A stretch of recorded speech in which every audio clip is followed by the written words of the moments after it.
And welcome to Monterrey, where we are watching this all-important game at Universitario Stadium. Capacity of just over 45,000, and this is packed with eager Mexicans anticipating Mexico's first ever entry into the semi-finals of this World Cup competition, looking for their 7th win in World Cup today. They've been in 9 World Cups, and there we see this lineup of whom so much is expected by this nation. And in the Mexican lineup, they're basically going with the same team that have gotten them through all of their victories up to now, with just the one notice at the time that Sanchez did not play. But Coach Milicevic is going with the same team and hoping to create Mexican history today. And the referee and the linesman, what an immense task they have ahead of them today. The referee, Jesus Diaz Palacio of Colombia, only 31 years of age, the only Colombian participant in this World Cup, tasked with this immense job of refereeing this high-tension game, where so much is expected of this side. We keep saying that when we do the Mexican game, but it's absolutely true. This crowd just beside themselves with tension, emotion, and expectation. And in the German lineup, there's one change. Rudi Völler is not playing, and in comes defender Andreas Braham. And we sort of wonder why that's happened, but I think Mr. Beckenbauer has brought in an extra defender, maybe to leave Briegel, Heinz-Peter Briegel, to go forward. So lots of expectation. The wall already starting. Relatively cool day for Monterrey. No altitude problems in Monterrey. Heat problems. It's only 30 degrees Celsius in Monterrey. 60% humidity. So for Monterrey, where the West Germans last played and it was 38 degrees, a relatively cool day for them. And Germany in their white shirts and black shorts, a very typical outfit for Germany, and Mexico, of course, in their green shirts. But what an important game for Mexico. And the last time these two teams met in World Cup play was in Argentina in '78, and West Germany won that game 6-0. Hans-Peter Briegel, number 2 for West Germany. He's known as the Waltz from Faust, which means a steamroller. And it's a very apt description of this huge man, very, very strong indeed, loves to go down the left side. He will be a distinct threat for Germany. And today, starting for Germany, Karl-Heinz Rummenigge, who hasn't played very well in this World Cup today, got his first start in their last game and therefore has the feel of the situation. And if Rummenigge, who has the ball now, has a good game, there will be a very strong chance for Germany. And in that game in '78, when West Germany did win, there's only 2 players left on both the teams from that. One is Karl-Heinz Rummenigge, and the other is Hugo Sanchez. So they'll both remember that game. And there is Sanchez in possession. So, early hesitant moments in this very important game. Both sides settling. Mexico playing with the enormous advantage of this totally supportive crowd. Amador pushing it out to the left side. Every time Mexico gets possession and push forward, there is a roar of expectation from this crowd.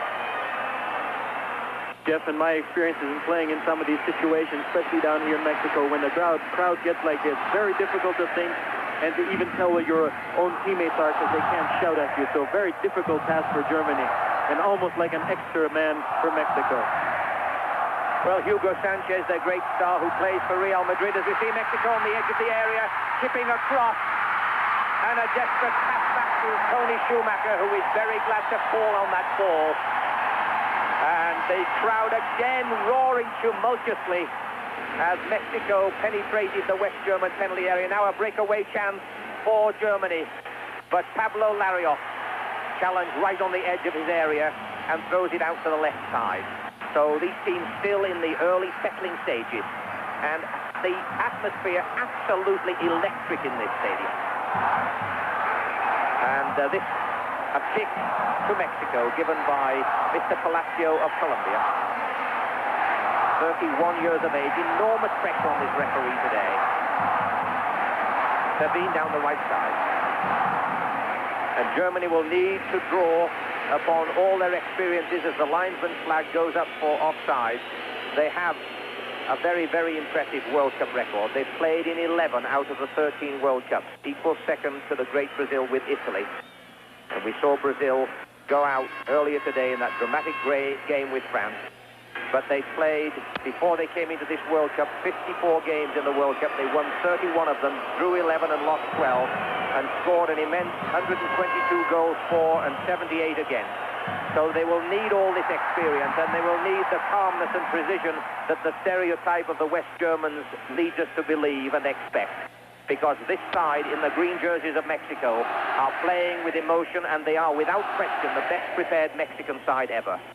Bora Milutinovic, the Yugoslavian coach, 7 years in Mexico, has done a good job, and we see number 17 overlapping, a chance of a cross, but over the goal line for a goal kick.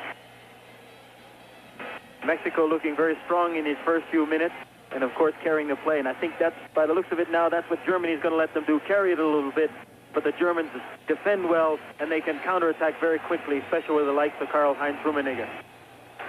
But one would expect, Sam, that if Mexico were to score first, this crowd, first of all, would go berserk. But the impetus it would give to Mexico may make it very difficult even for these West Germans to handle. That's a foul, but the referee says play on. Germany in possession.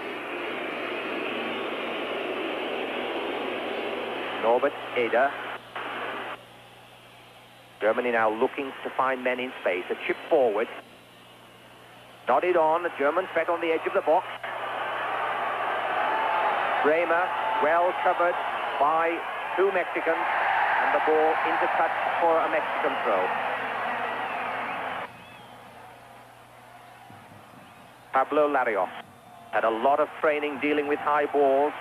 Mexican coach decided that this was a weak area of his, so he spent many hours training to deal with high balls. And generally speaking, in the game so far, through the first round and second round, he dealt with them reasonably competently. 1 or 2 shaky moments, but generally handled them well.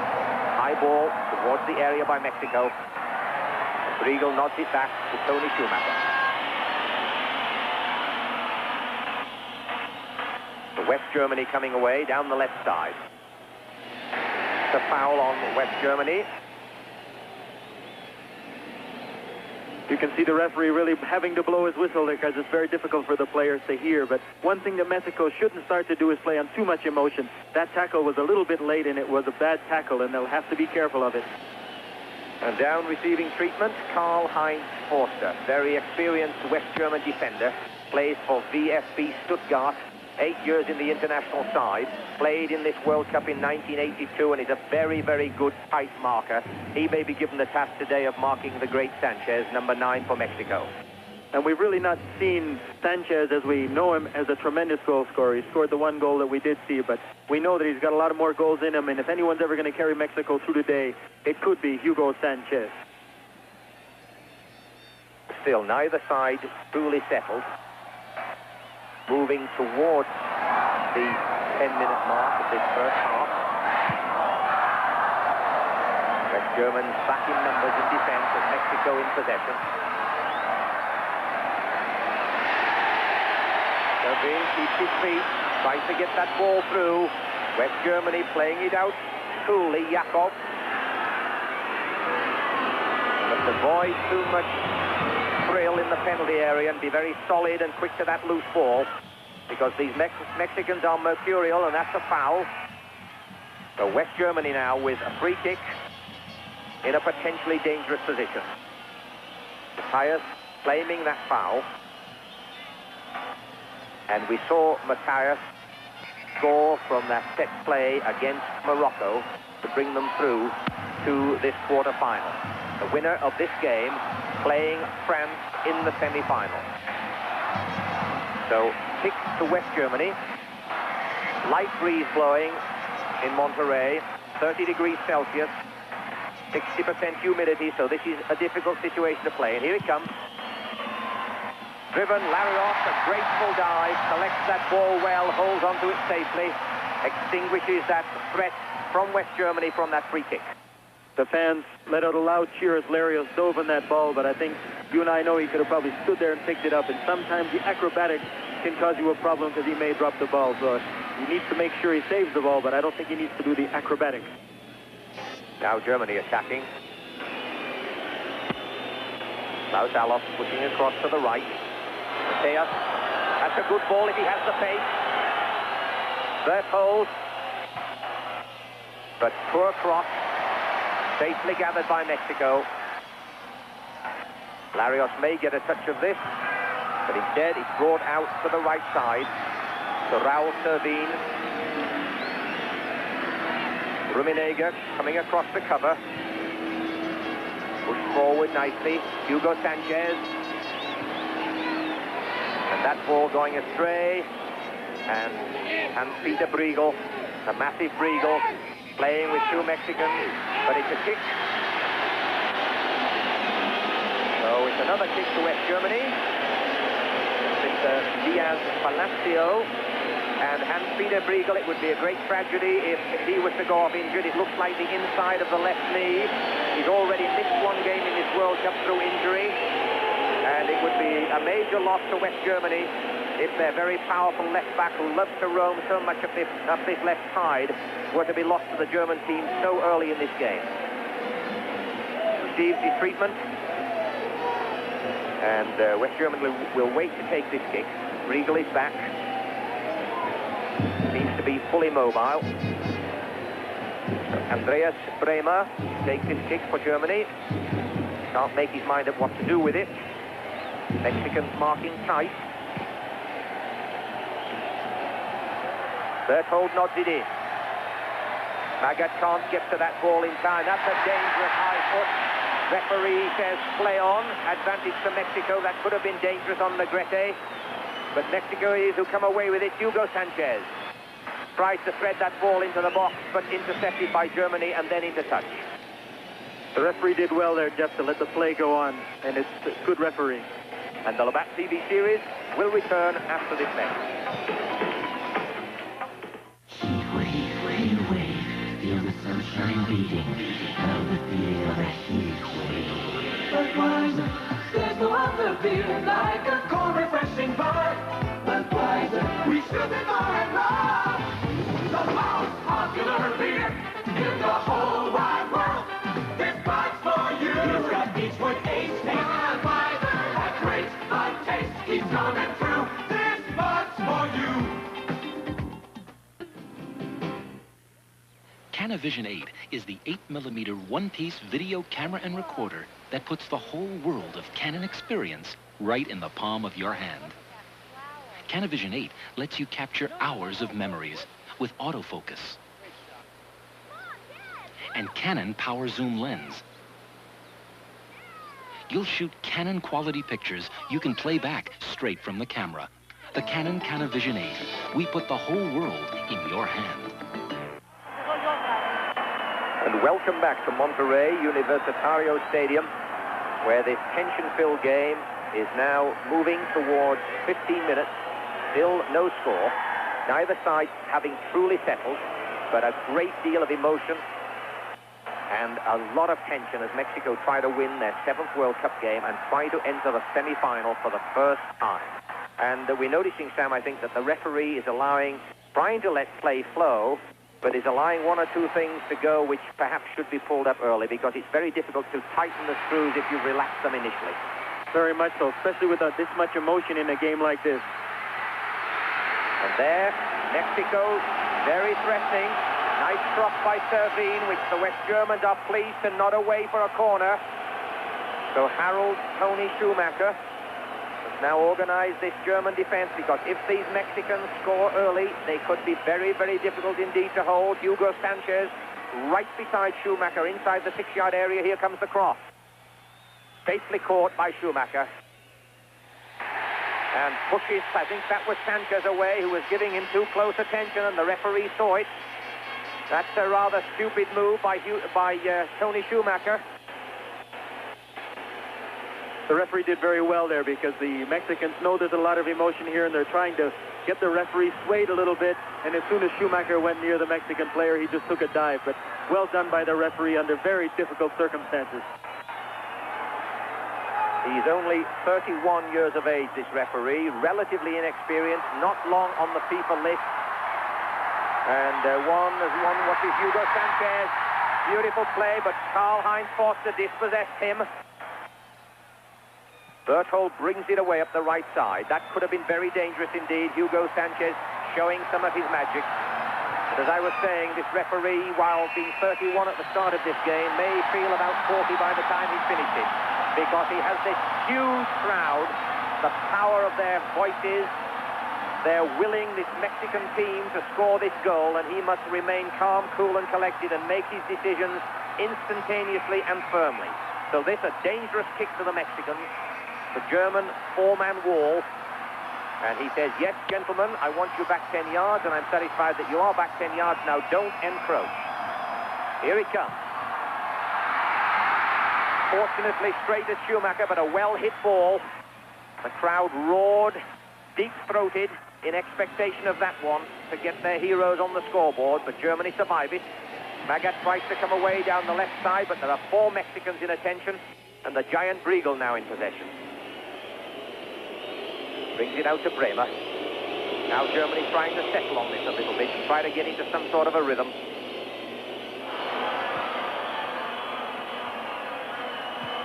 Berthold puts it back.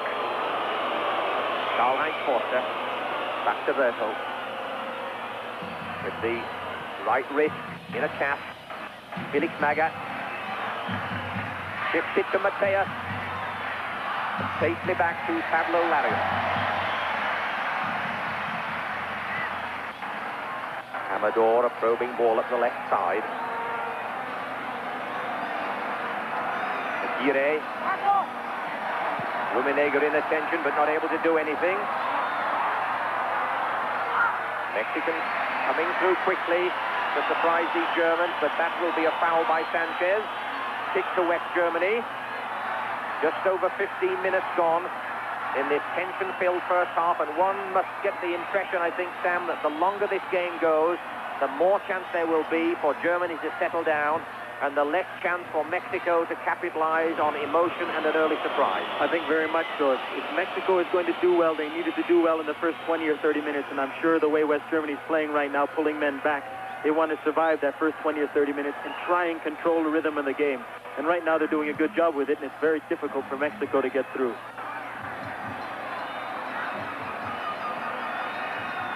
Comes across to Bremer. Looks for help on the left side, but taken a chance for a Mexican breakaway. Thomas Boy protects it. A beautiful ball to Sanchez. He's not offside. Oh, tried to slip it across instead of trying to beat the goalkeeper himself, and the chance lost. But the whistle has gone. I think he'd blown for offside there as Hugo Sanchez tried to put the ball back to Thomas Boy. I think Thomas Boy was ahead of him, and I think there was an offside call. But why Sanchez didn't try to shoot on his own? It looked like he got the ball tangled in his feet. But they're not going to get many of those chances as a German player makes a mistake. Here he's in, and he tries to do it. And Thomas Boy just caught offside there. But a great chance for Mexico and Sanchez. Very close for Thomas Boy being offside, and remarkably close for West Germany going one goal down there.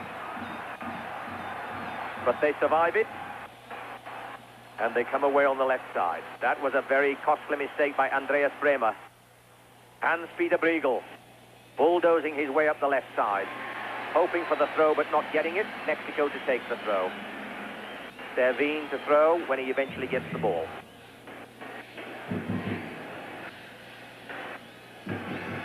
So this very experienced West German side, who up to now in this World Cup have not truly shown us what they are made of, very much up against it with this emotionally charged Mexican side, eager to draw first blood. Bit of scrambling in the German defense, and if they play it out too much like that, they're going to make mistakes and give Mexico possession. And it is, in fact, a Mexican throw. So still danger. Servine to take the throw. That's to Sanchez. And he's fouled. And it's a very dangerous free kick to Mexico on the edge of the West German penalty area. And we've seen Mexico, they've been together a long time. They've been working on their free kicks, corner kicks, set plays.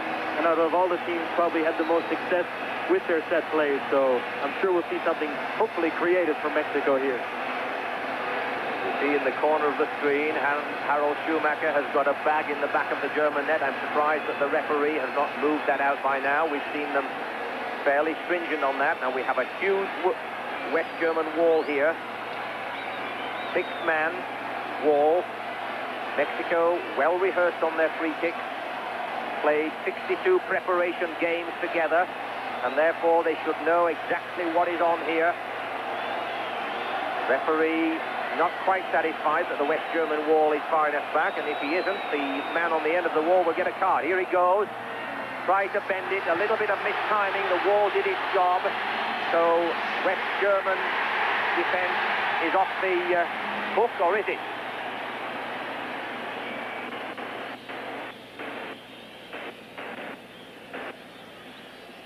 As that ball went into the wall, I think it struck one of the German defenders, and the loud cheer that went up, they were looking for a handball, but I think it would be a very difficult call for the referee to make. But there looked to be a mix-up after we had said that you'd think the Mexicans, being together so long, the team would know their free kicks, but two of the players went for the ball at the same time. So a wasted effort. A little bit of mistiming, and we're seeing, I think quite naturally, with this immense amount of tension, scrappy play, neither side able to settle down. And it may, of course, take a goal, or it may take much more time in this first half for them to settle down as they start to get tired. And there's the first yellow card of the proceeding to Aguirre. That is not a very smart move on the part of the Mexican. The second one, of course, and he's in desperate trouble. But my partner tells me that this is his first one. Sanchez having a quick word with the referee, but Mexico must curb their emotions. So much at stake for this side. So great are the expectations, but they have to remain calm despite all of it. That ball will be into touch for a West German throw, which Norbert Eder will take. No, he will be replaced by Lothar Matthäus, clearly in possession of a longer throw. Here comes Matthäus. Nicely into the 6-yard area, or just on the edge of it, almost as good as a corner. And a chance there for Riegel. But the referee's whistle has blown and his hand is up. So the scrappy play continues, and Mexico takes the kick. +3 winds, 30 degrees Celsius. So nice for spectating, but these men will not agree with that, particularly in the second half, when the heat is taking its toll. Right now, mind you, the game is being played at a fairly slow pace, both teams using a slow build-up. We haven't seen much attacking from both sides. I think they're still a little bit leery of maybe giving away a goal. Constant roaring of the crowd. Alofs to Rummenigge. Riegel down the left side, at speed down the left side, trying to cut into the area, but beautifully dispossessed, into touch, West German throw. And that is the first time, I think, or maybe the second, that we've seen Karl-Heinz Rummenigge finally coming to this game. And if West Germany is going to do well, they need him to play a good game. So taken by Germany, Andreas Brehme. Nice touch. And the intention was good, I think. Take a quick one, try to catch Pavlos Larios in surprise. And World Cup 86 on CBC Sport will continue in a moment. André Lachapelle knows quality when she sees it. When people talk about the good life, what they really mean is good friends. So when I offer my friends a beer, I give them the best. John Labatt Classic, carefully Krausen brewed in small quantities. One of the world's longest aged beers. My friends and I agree. Classic tastes smooth and rich. It's a truly exceptional beer. Make yours the best. John Labatt Classic.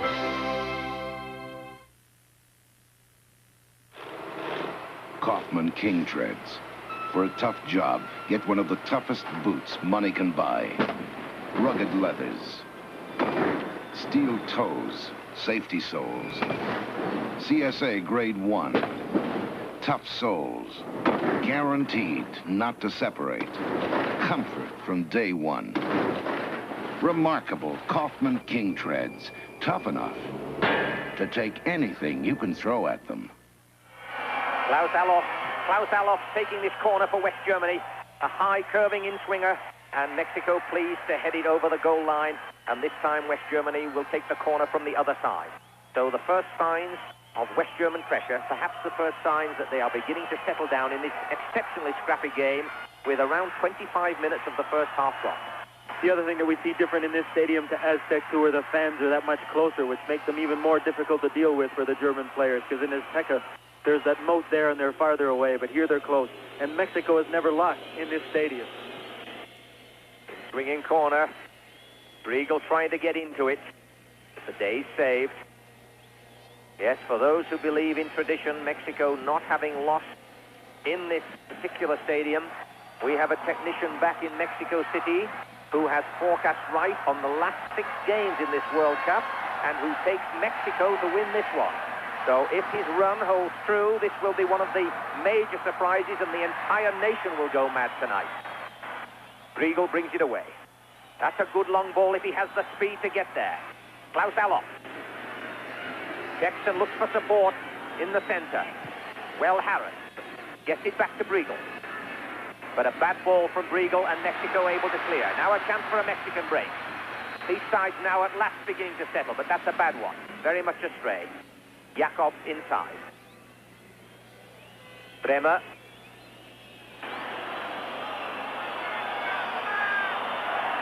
Overlap on the right. Berthold gets it. Under pressure from the Mexican defense. Beats 2 men. But wastes his ball after doing good work. Now a chance for Mexico. Germany beginning perhaps to show the first signs of getting into a rhythm. Now a chance for Sanchez to bring Mexico forward. Beats the man nicely, but finds no support and has to push it back. Servin. Overlap on the right. Espana dummies his cross, pushes it back to Servin. 2 Mexicans in the area. Chance again. But a German boot in the way to clear the danger temporarily at least. That one will pose no test at all for Tony Schumacher. And a long throw down the left side. Allofs there going to get a yellow card from the referee.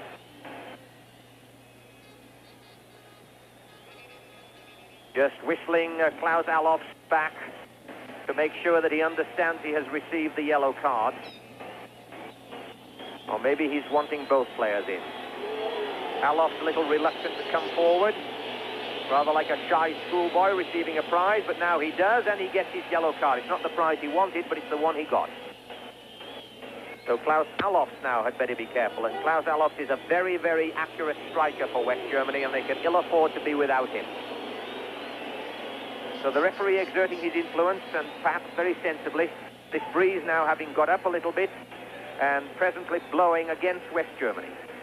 West Germany's looked most dangerous when they've gotten that ball wide and into the corners. They've done very well with it, so hopefully they'll try and get a few more of those balls and exert a bit of their authority and experience. Bremer. Nice ball for Magath, gets the ball across well into Mexican head and the goalkeeper's hands, and they weren't quite as one. But nobody on the West German right flank to do anything about this. And Mexico bring it away, Eldia Negrete.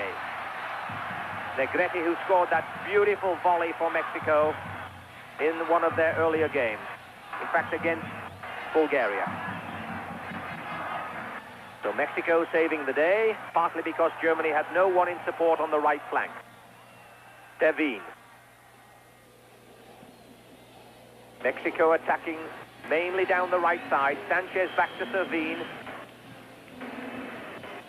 Mexico going in the wrong direction. The Germans don't mind one bit, and now they're going to try the left side. Amador. But a German interception from a bad ball by Amador. Karl-Heinz Rummenigge challenged by 2 Mexicans. Referee says play on. Klaus Allofs looking somewhat despondent. Possibly because things are not going too well, and also, of course, because he's just received a yellow card.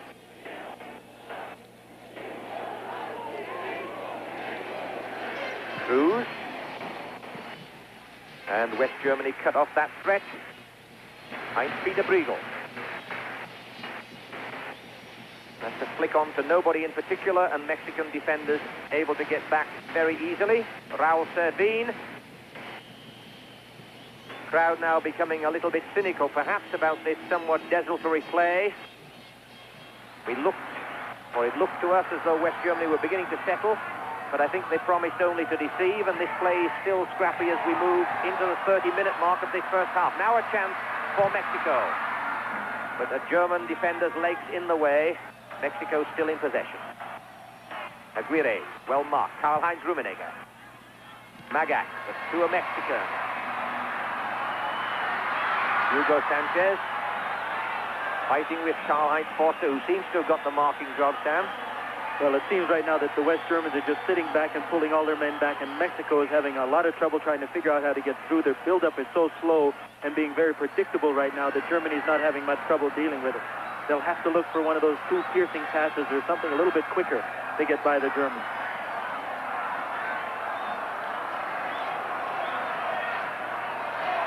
Now Germany coming away in midfield.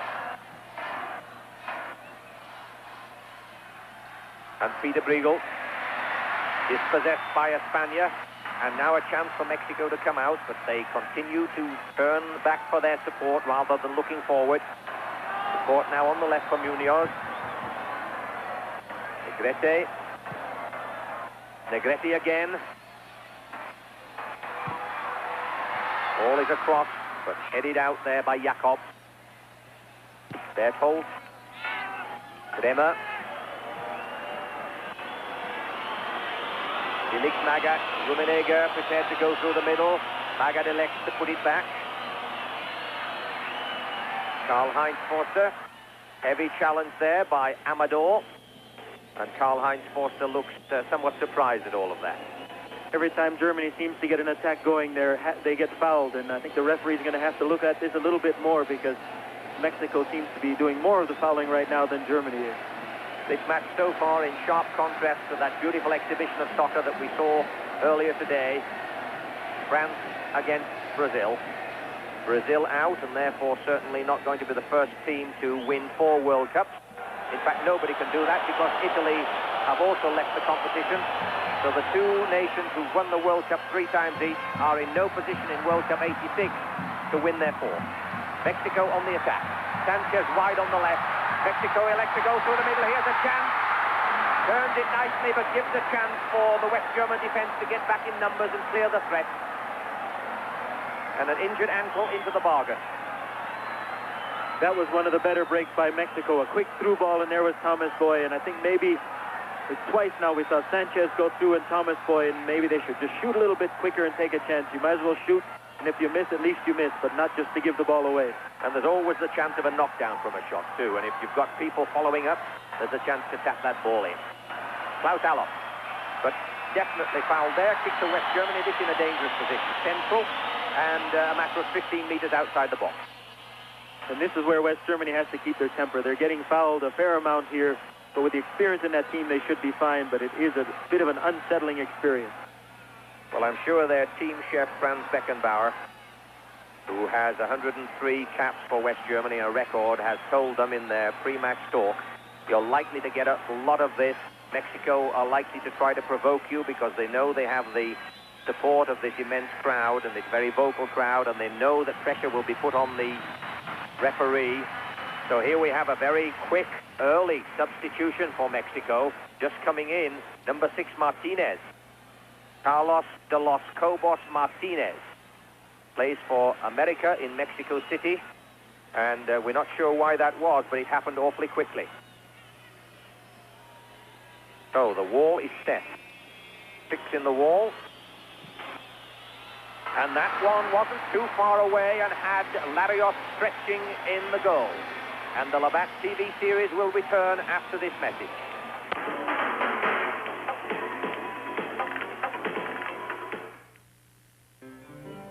We work the CN way because our prairie's wealth depends on an efficient railway to keep costs down and make our grain competitive in distant lands.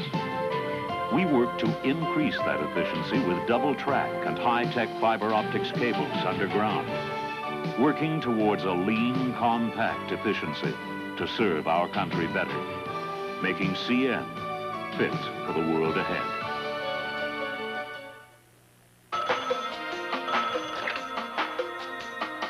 For all the unsung heroes. For all the guys who go the extra distance. You work hard. Now Right Guard works harder for you. With new Right Guard deodorant stick. Wider to go on easier, and specially formulated to last longer than ever before. New Right Guard deodorant stick. It works overtime. Welcome back to Monterrey, Universitario Stadium, where the score is still 0-0, and some sad news for Mexican supporters. Their captain, Thomas Boy, has gone off with an injured ankle. He's been stretchered off. He walked off the field under his own steam, but he's now on a stretcher. His shoe and sock are off, and it looks like an injured ankle. And he has been replaced by Carlos de los Cobos Martinez, number 6. We've seen, and of course, we're in the rainy season here in Mexico, and this pitch is a little bit soft too. And I think when he tried to cut back, when he was put through there, I think he caught his ankle and it just didn't turn, and he's probably just twisted his ankle. Hopefully, it's nothing too serious. There's a chance, however, for Mexico. Threatening on the edge of the area. Aguirre, and West Germany very pleased to clear that with some desperation. But a threat there from Mexico. Be interesting to see, Sam, how the Mexicans reorganize with the absent captain Thomas Boy, because he has a very good influence on this side, calms them when it's necessary, imposes himself on the game, and he will be sadly missed. Very much so, just for his leadership, but I think this is where Hugo Sanchez, who they all respect highly, will have to take a bit more of a grip and say, let's get on with it, we've lost him, but we'll play as well as we can play.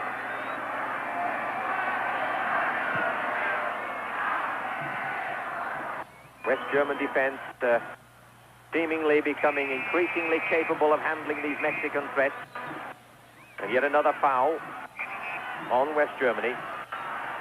But as you said, I think, Sam, they have been well prepared pre-match and are handling these with considerable discipline. So the way West Germany is playing now, they're almost just sort of playing in a gear one less than they normally could. And you almost expect any time for them to come out and start playing like we know they can. Karl-Heinz Rummenigge. Closely attended. Felix Magath. Hans-Peter Briegel on the left. Rather dramatic stretch by Briegel, but it was a foul, and it will be a kick to West Germany. Moving into the 38-minute mark of this first half, the massive legs of Hans-Peter Briegel going into that penalty area to use his power and height to advantage when this cross comes in. Larios having a quick word with his defense. And the Mexicans start the wave to try to disrupt this German free kick, doubtless. And the roar increases, and here it comes.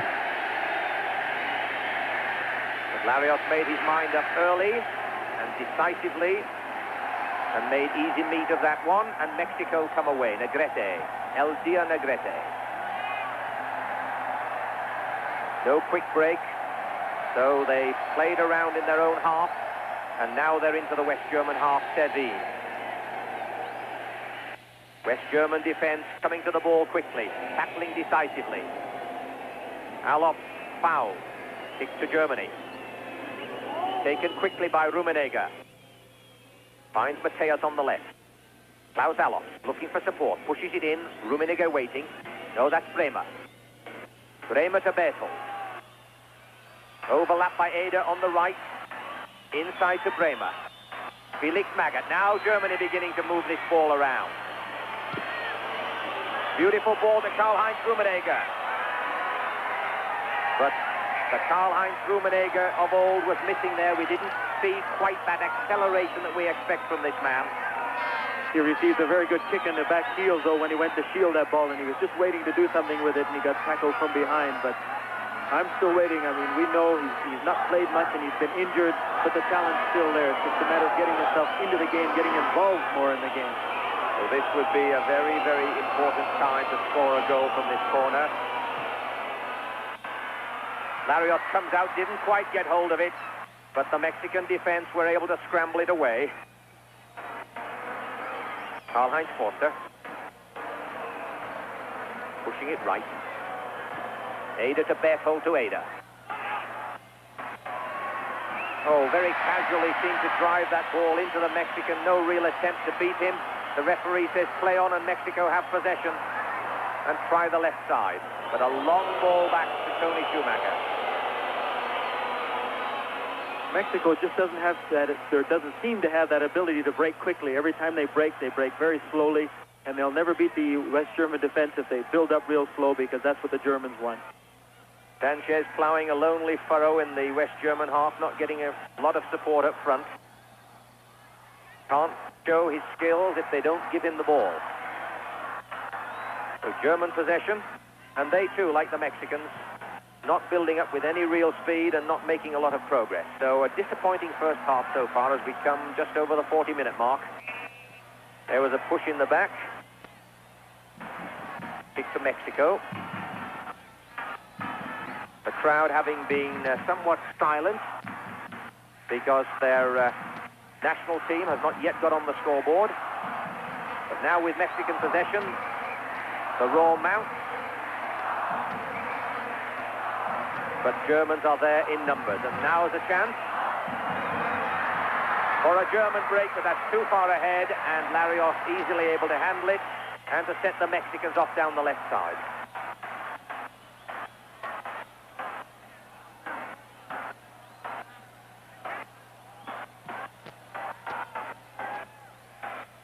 Levine receives, but Briegel pressures, pushes it back to Larios.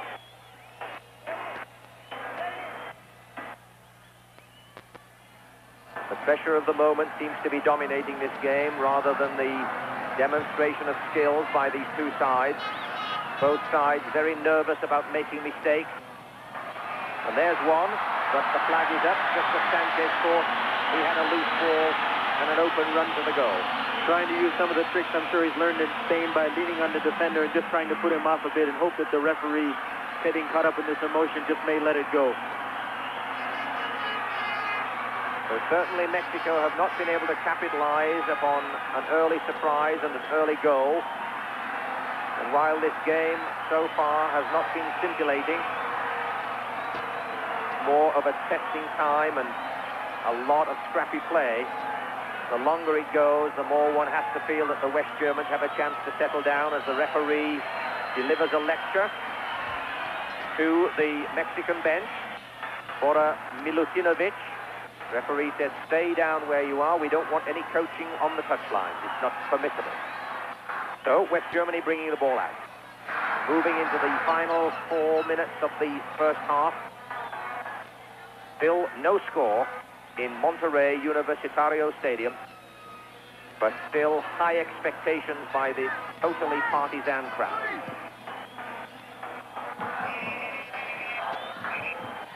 Referee's not satisfied. Kick to Mexico.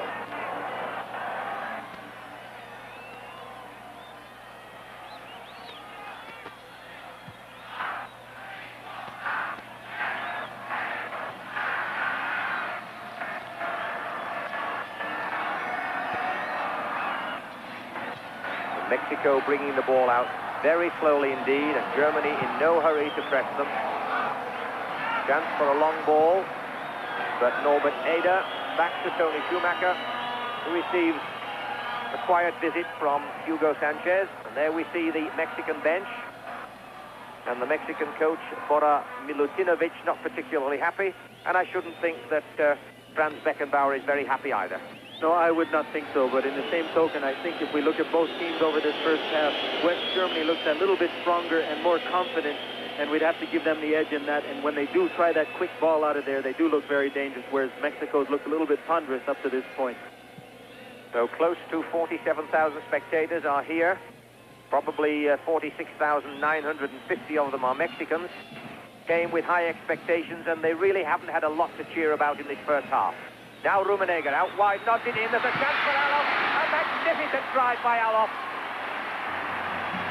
That could have been a critical goal for West Germany, but the day saved for Mexico, but Germany threaten again, and Carlos Larios punches it out, and Matthias missed his pick, but Germany tried to catch him out of his goal and almost do. That is twice, sorry, Jeff, that Larios has made two tremendous saves. One of them a quick reaction save off of Alof, and then another quick save. Good pressure by Germany. And the Kaiser, Franz Beckenbauer, looking concerned here as one of his men lays injured in the 6-yard area. It's Klaus Allofs, I think, with Karl-Heinz Rummenigge paying him close attention. Second attempt to score by Allofs, I think, was what resulted in that injury. But Germany came so close then. Karl-Heinz heads the ball back well, and here comes Allofs. Good strike, straight at Larios, but a good reaction save, and they were still under pressure from there on. As they came back at it again, he crosses it in. I think we will see now as Allofs comes in. I think he just got a smack there from Larios, but a well played by Larios and a brave move by the German forward. I think no question at all. Larios was doing his job. He was going for the ball, as was Allofs, trying to get a second chance to put Germany ahead. And there we've had the most thrilling 10 seconds of the entire first half, without question. West Germany almost going ahead on a superb first effort, and then a brave second effort by number 19, Klaus Allofs, who's also collected a yellow card in this half, so he's really getting himself into the game. But in the same token, I think we can see now where West Germany does seem to have that little extra bit they can pull out, and I have to give them the advantage in this first half, but it would be nice to see maybe Pierre Littbarski come on for the second half to cause a little bit more excitement. Hugo Sanchez strapping for that ball, and Mexico in possession. Espana right on the corner, fighting with Bremer for it. But he loses that, whatever it was. A little bit of wrestling filled in as well, and it will be a goal kick to West Germany. So we haven't had a great deal to get excited about in this first half, but in this last 2 or 3 minutes, we've seen some end-to-end activity. Karl-Heinz Foster gives it back to Tony Schumacher. On our watch, we're moving towards the 45-minute mark, and the crowd are now showing their displeasure at a less than pulsating first half.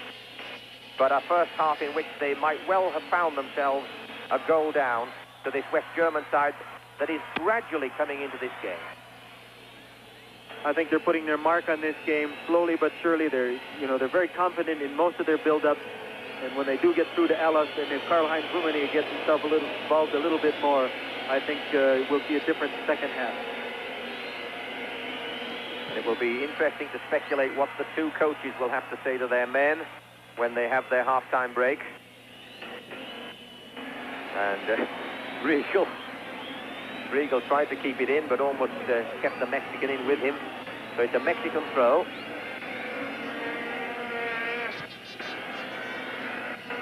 And all will be forgiven by this crowd, of course, if Mexico can score a goal. Particularly if they can score one and Germany can't score one. But there we are. The end of a somewhat disappointing first half. The score, Mexico 0, West Germany 0. West Germany slightly ahead on points, and the Labatt TV series will return after this message. And welcome back to Monterrey Universitario Stadium, where a capacity crowd of 47,000 are hoping for a second half, second game. Second game in the sense that it will be much more end-to-end and exciting than the first half, and that, of course, the end result will be a win for Mexico and an entry into the semi-final to play against France. But as we saw in the first half, and as Tony Waiters showed on his half-time telestrator, West Germany is beginning to come into their own. I was very interested, Sam, in his comment about the punch by Harald Schumacher, because the reserve goalkeeper, or the second-string German goalkeeper, Uli Stein, has been sent home. He expected to be the #1 goalkeeper and wasn't very satisfied that Harald Schumacher had got the starting position. I'm not quite sure why, because Schumacher's been the #1 for the last 6 years.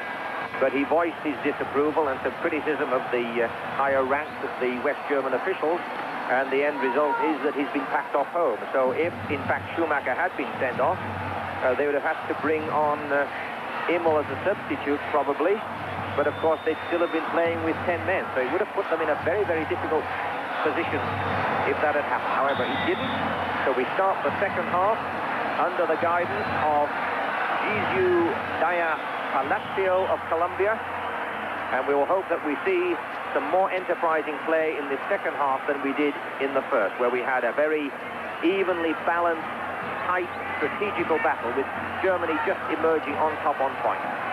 I think we'll see Germany start to come forward a little bit more now, and as we get into this half, the interesting game will be the substitutes and to see who's going to substitute what. And of course, Mexico has already used one of theirs, so they only have one left, and Germany has two. And the Mexican substitute was the result of an injury to their captain, Thomas Boyd, who will be missed by this side without question. He injured an ankle and had to go off about halfway through this first round. And we noticed that at half-time, the somewhat aging striker from Bayern Munich, 33-year-old Dieter Hoeneß, has been spending a lot of time warming up. Now, he's very, very good in the air. He's not as fast as he used to be, but he would cause some problems to Larios with high balls being crossed by the Germans into the 6-yard area without question.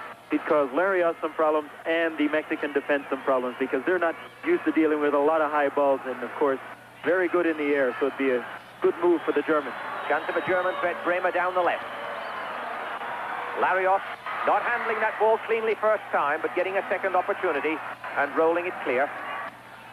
Karl-Heinz Rummenigge up for that ball too, and perhaps the plan is for him to go off and for his replacement to be the equally threatening Dieter Hoeneß, particularly to high balls in the penalty area. But so far, no change. Germany still with their two substitutes, and as Sam said, Mexico only with one because of their early substitution as a result of Thomas Boyd's injury. Germany climbing all over Sanchez then. Chance for Sanchez to go round. Again, the dramatic effort to gain a kick to no avail. Germany coming away.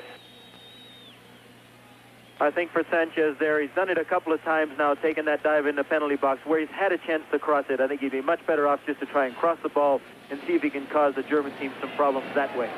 Your recommendation would be stop the acting and stay on your feet. Now Mexico down the right side. Seville.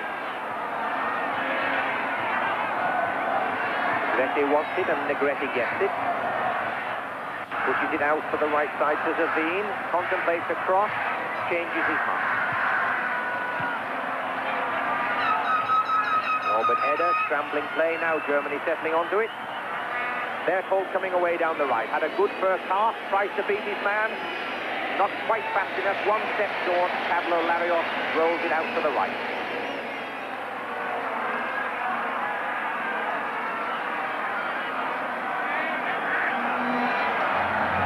Mexico still in their own half. Sanchez. Now 3 Mexicans in the German half. Now the ball in the German half, and they move forward. But again, very slow in their build-up. Munoz. Negrete. Germany a little bit casual, but now getting it. Karl-Heinz Forster moving it away. Riegel. To Jakob. To Eder.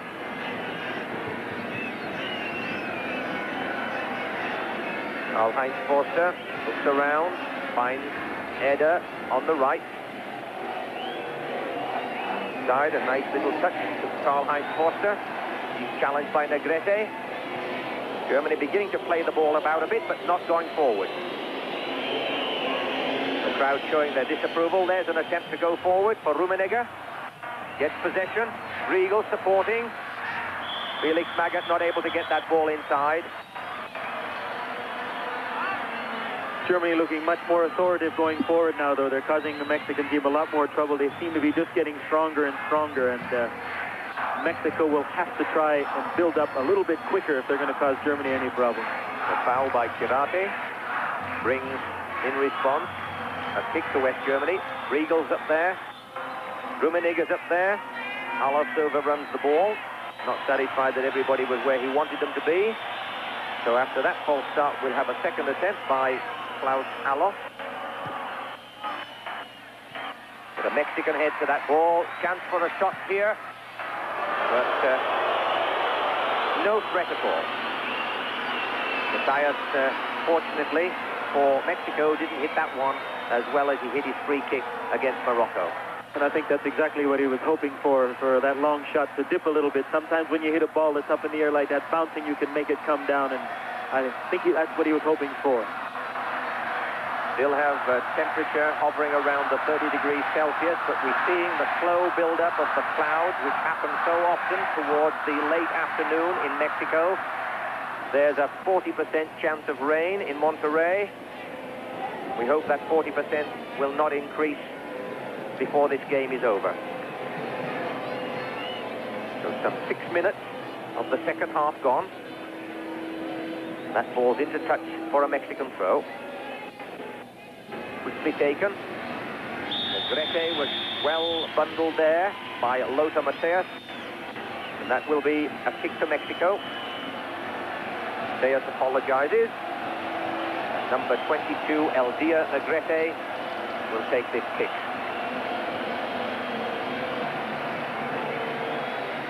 Got a great left foot, and Tony Schumacher knows this. 6 Mexicans in the penalty area. And that's a Mexican head to it, trying to head on. Germany weather the threat. But the crowd there almost had a chance to get excited. Well, the Mexican got a free header out of that one, which I'm really surprised at the German defense. And of course, it's Corradi who scored a goal off a free kick and a header once in the opening game for Mexico. One of their best defensemen in the air, and came up to head that goal against Bulgaria. So Mexico certainly knowing when to put their good headers up into the area for that free kick. But it's Klaus Allofs in possession.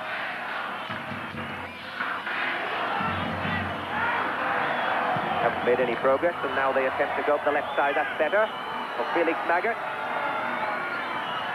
Savine and Kirate helping. Most of Mexicans in attendance there, and the referee gives the kick to Mexico. And Felix Magath not particularly impressed, but realizing that there's nothing he can do about it. The kick to Mexico taken quickly to Servine. And Mexico continue their very slow build-up. Munoz. Across to De Los Cobos, who was the substitute for Mexico when Thomas Boy went off injured. Mexico now in the German half. Looking for Sanchez, but Karl-Heinz Forster hooks it away. They're told. Now continuing to move up the right.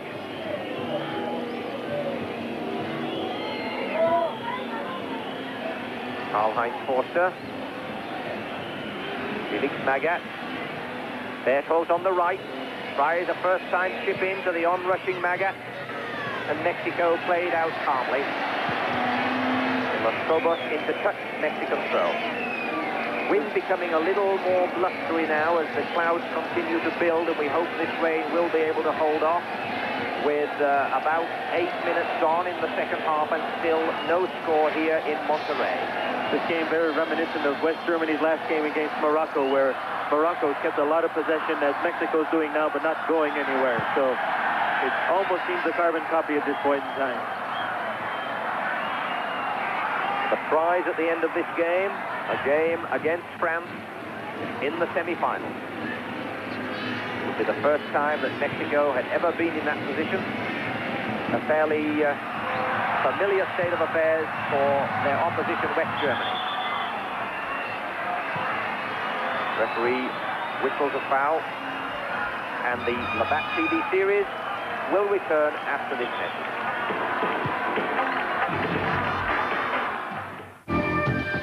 We're living every day in a special way, and we like Budweiser. That great Bud taste keeps coming through. This Bud's for you, for all you do. This Bud's for you. This Bud's for you. Do you like lettuce, onions, pickles, real cool? Then you're gonna love what this side's got. And when you taste the sizzle of McDonald's pure beef, you go crazy for the side that's hot. And when McDonald's adds tomato, mayo, processed cheese To the great taste, 100% pure beef. DLC. It's how McDonald's makes lettuce and tomatoes sing. It's a good time for the great taste of McDonald's. And we're back in Monterey, and unfortunately, so far, with 10 minutes gone in the second half, our expectations have not been realized, nor have the expectations of this capacity crowd, because this is still a pedestrian game. Both sides very nervous as Hugo Sanchez is fouled by Karl-Heinz Forster. Forster marking Hugo Sanchez very tightly indeed, and gets the yellow card for his troubles there. It's just one for him, fortunately. And the other German players, Lothar Matthäus has a quick word with him. Be careful, Karl-Heinz. We want you to mark him tightly because he's dangerous, but we don't want to have you as a spectator. So the West German wall is being formed. Both sides, I think, exceptionally nervous still, don't want to take any chances. They're not prepared to push too many people up front. They're not prepared to come forward at speed because so much is at stake. And one would anticipate that the scoring of the first goal might turn this whole game around. But so far, it's been disappointing and pedestrian. And the chance now for Mexico to end this crowd delirious, because it's the result that matters most of all, and the Mexicans would be prepared to tolerate even 89 minutes of dull play if in the 90th minute their heroes could go ahead. But I think it's the waiting game. West Germany is probably a little bit better at the waiting game than Mexico is, and they just seem to have that little bit extra when they need it. Little chip by Negrete. Found the gap all right, but rather lamely finished. Almost fooled the West German defense there. They should have had a goal there, but a very lame finish from a promising start. It was a well-taken free kick. Everyone waiting for the shot, and he flips it over to the side to Negrete. Could have been a better shot. Maybe he needed to cut that one back, but a good chance for Mexico and a good free kick. One of the better ones that we've seen so far. Well, they've certainly had lots and lots of time to rehearse their play. They have been excused from their clubs. They have been able to train together 6-7 days a week, frequently twice a day. They've had 62 preparation matches, so they certainly should know each other's play. The only exception, in fact, is Hugo Sanchez, who, because of his Real Madrid duties, only played twice in this Mexican team in their 62 games. But he's such a talented player, he fits in very, very easily. And we see Kirate there, receiving a little bit of attention. And Karl-Heinz Rummenigge it will be who comes off, and the 33-year-old Dieter Hoeneß of Bayern Munich is coming on for his first start in World Cup '86. So they're obviously intending to put the Mexicans under pressure, particularly in the 6-yard area. Rummenigge off, Dieter Hoeneß on. It'll be interesting now to see if they do use him to his advantage, which, of course, in the air, he is very good. See if they start to knock some high balls in. But to do that, they have to get wide and cut some balls across so that Hoeneß can run onto them.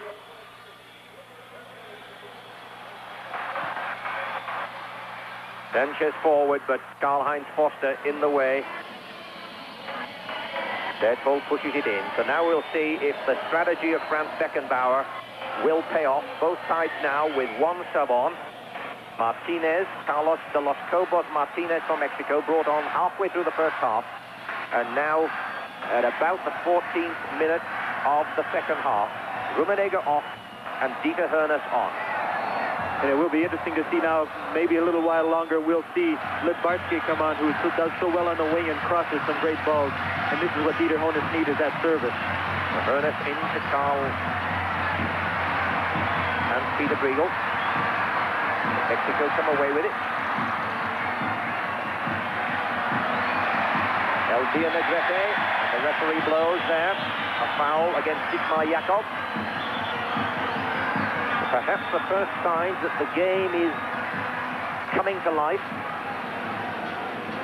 But as it comes to life, so the spectators increase their support.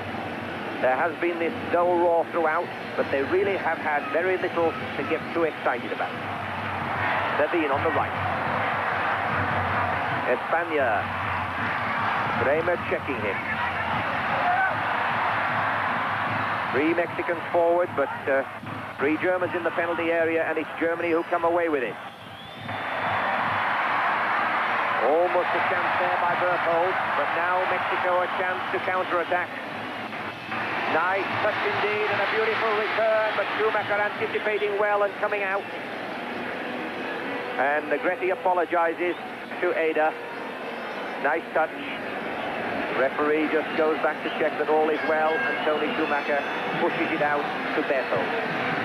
Nice piece of play by Mexico, a quick 1-2 and the ball through. They need to do more of it. Nice touch to Beto too. Beto trying to go through between two of them, but a third man intercepts. Have a little bit of all-in wrestling going on. Now a chance for De Los Cobos and Sanchez. Sanchez fouled. Evaded one tackle, but not quick enough to evade the second one.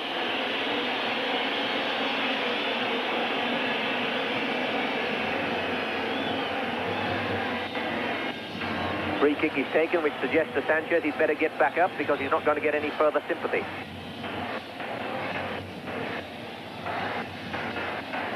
Sanchez forward now, having recovered. Espana on the right. Briegel challenging.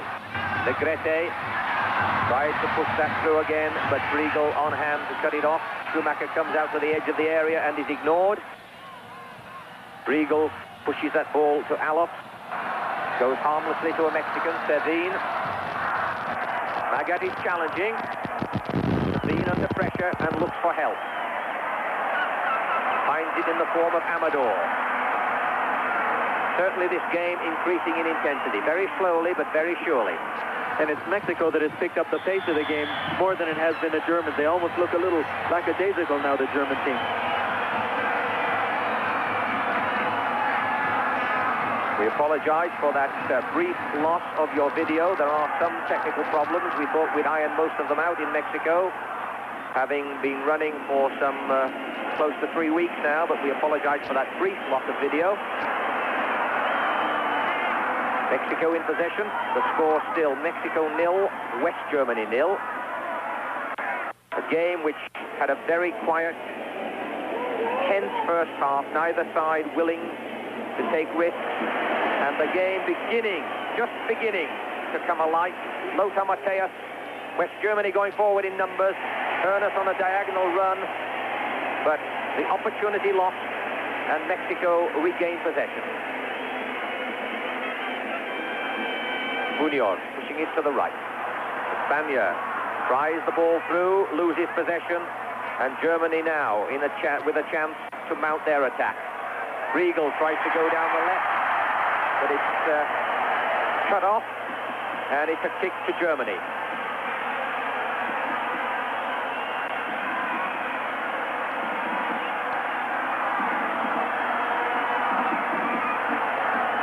So some signs that the game is improving, but the signs are not continuous by any means.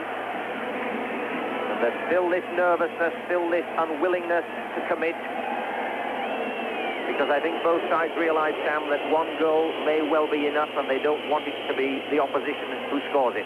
No one seems to want to take that little chance to try and get ahead because they're scared of making those mistakes, and they're almost settled. Well, if we have to go 0-0 overtime and penalty shots, then that's the way we'll go. But let's not hope it goes that far.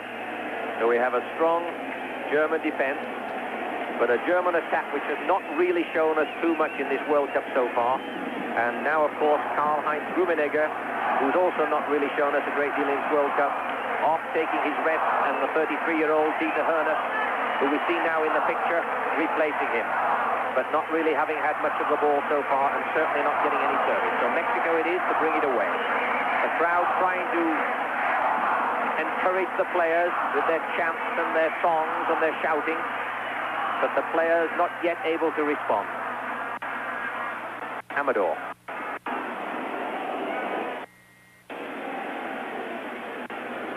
Almost gave the ball away.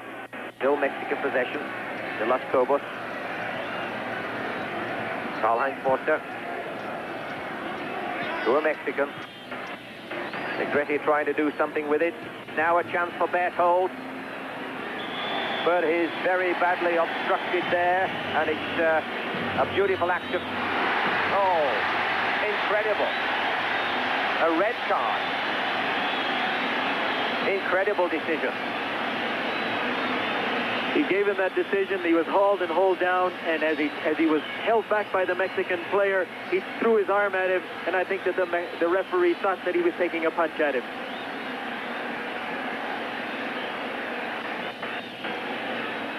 That is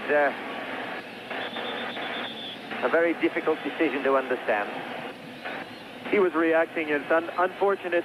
Berthold was reacting to being held back here. As you can see him, he's going through. The Mexican is holding him, and then as he goes down, he takes a quick swing at him. And that retaliation is what got him sent off. It was more or less an open-handed swing and a tap on the back of the head, like behave and be a good boy, but the referee took issue with it. And so Berthold is off. He was shown the red card, and now Germany are in trouble as Franz Beckenbauer, their coach, shows his disapproval. And Germany will play Mexico with 10 men for the next 25 minutes. And I think if I was Beckenbauer, I'd be very upset too, because, okay, there was a foul initially by Mexico. He retaliated, but I don't think it deserved a red card. He could have pulled a yellow card, but he went for that red card very quickly. Very unfortunate for West Germany. Now they're going to have to dig very deep. Kick to West Germany. Klaus Allofs to take.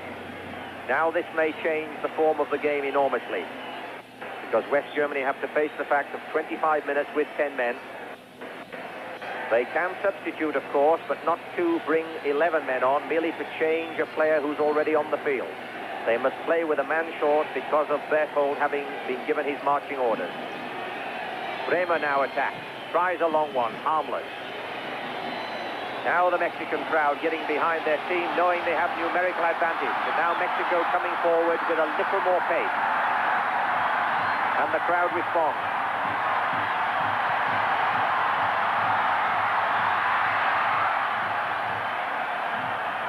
So this now a very, very difficult job for this young referee from Colombia, because the Germans are going to put some bite into their play. The Mexicans are going to be stimulated by having numerical advantage, and the referee will have a very difficult job on his hands. Klaus Allofs, who already has a yellow card in this game, to Norbert Eder. But a bad ball by Jakov, leaving Herner stranded and giving it to Mexican possession. Pavin moving into the German half.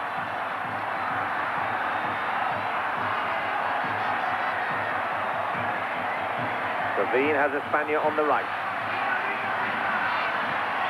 Ernest intercepts.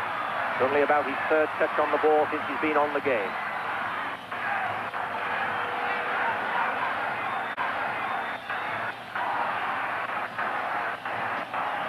Gudarte pushing it through to Negrete. The Mexicans cheering.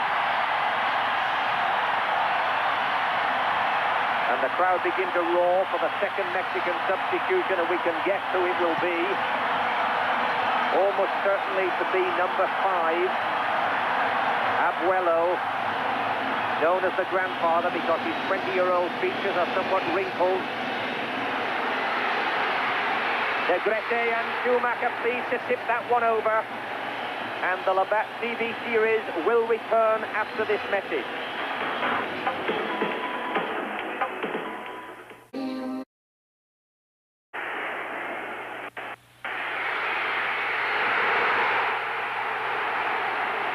So, a goal apparently, but disallowed by the referee, Mr. Palacio from Colombia. And so the excitement beginning to mount here. Lots of hectic movement in the German penalty box, but it all had their hands up by the time the ball went in the net. There was a foul in there. I'm not sure whether it was offside or a handball as Mexico's player brought the ball down. Looks like handball to me, Sam. And now this crowd really getting into this game, and the enormous roar accompanied the bringing on of number 5, Francisco Jimenez, known as Abuelo, the grandfather, because his 20-year-old features are somewhat wrinkled, premature aging. But the most important thing of all to this crowd, of course, is that Abuelo plays for Monterrey, so he is the local hero. And Bora Milutin has succumbed to the pressure, public and political pressure, doubtless, to bring on Abuelo. But Germany fighting back, and a foul there. And what's more interesting about the substitute, of course, is Cruz is a forward midfielder, and they've taken off a defender. So with Germany playing with 10 men, I think they're going to play with one less at the back and try and push another one forward. So a foul on Lothar Matthäus. And it was Lothar Matthäus who scored that free kick for West Germany in their victory over Morocco. So we'll see who is going to take this one, because it is in a dangerous area. There's Sanchez in the Mexican wall. There's Espana in the wall too, as is Felix Cruz. Number 19 is Klaus Allofs, who has a very accurate shot. Number 8, who's just hanging on the fringes, Lothar Matthäus. And now Matthäus moving into a position which looks as if he's going to take this shot, and he can bend these. Tries the high one, and it's wasted. And the crowd indicates their response to this. But now West Germany certainly up against it. 27 minutes gone in this second half. Mexico with both their substitutes on. Germany with 10 men as a result of Thomas Berthold having been sent off. Dieter Hoeneß on a substitute in place of Karl-Heinz Rummenigge. Ball into touch for a West German throw. Sanchez appealing to the linesman, getting nowhere. Karl-Heinz Forster. Germany will now have to draw upon all their experience. Dieter Hoeneß. Klaus Allofs. Pushing it out to Matthäus. And to Eder. Matthäus again. Tries to beat 2 men. Fouls the Mexican in response. Kicks to Mexico. They've got to be very careful, these West Germans, otherwise there will be some more yellow cards dished out. And the Mexicans are doing a very good job of acting. Every time they get kicked now, they're going down and rolling around and hoping that they can con the referee into maybe throwing someone else on.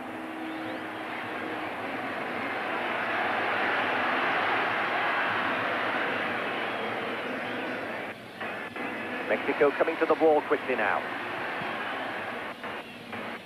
Oh, Allofs pulled down by Espana.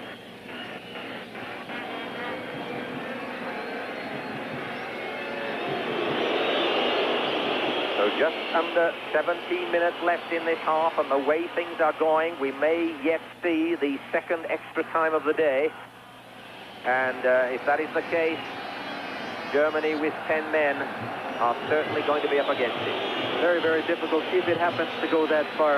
They're going to have to hope to get downfield, look for a quick counterattack, but they still do have one substitute left as well. And the selection of that substitute is going to be crucial. Sevin playing on the right side. Now switches it inside to Eldia Negrete. That's a nice kick forward. The German defense back, Bremer. It's a long ball straight to Negrete. Negrete wins the challenge. It is dangerous for Espana on the right. And if ever there was a ball for Tony Schumacher to catch cleanly, that was it. Now a chance for a German break. And he's very, very badly fouled. Surely that will bring a card. Indeed, the top pocket is unbuttoned. De Los Cobos, number 6. The first half substitute, Carlos De Los Cobos, gets the yellow card.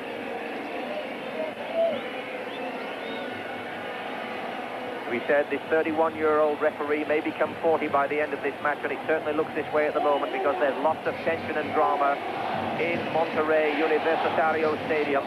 Klaus Allofs, who had a yellow card himself, receiving attention from the German support staff. The wind continuing to be blustery, the temperature still high, and the clouds gradually building. And even though Germany is only playing with 10 men right now, they're still holding their own, they're still managing to break out.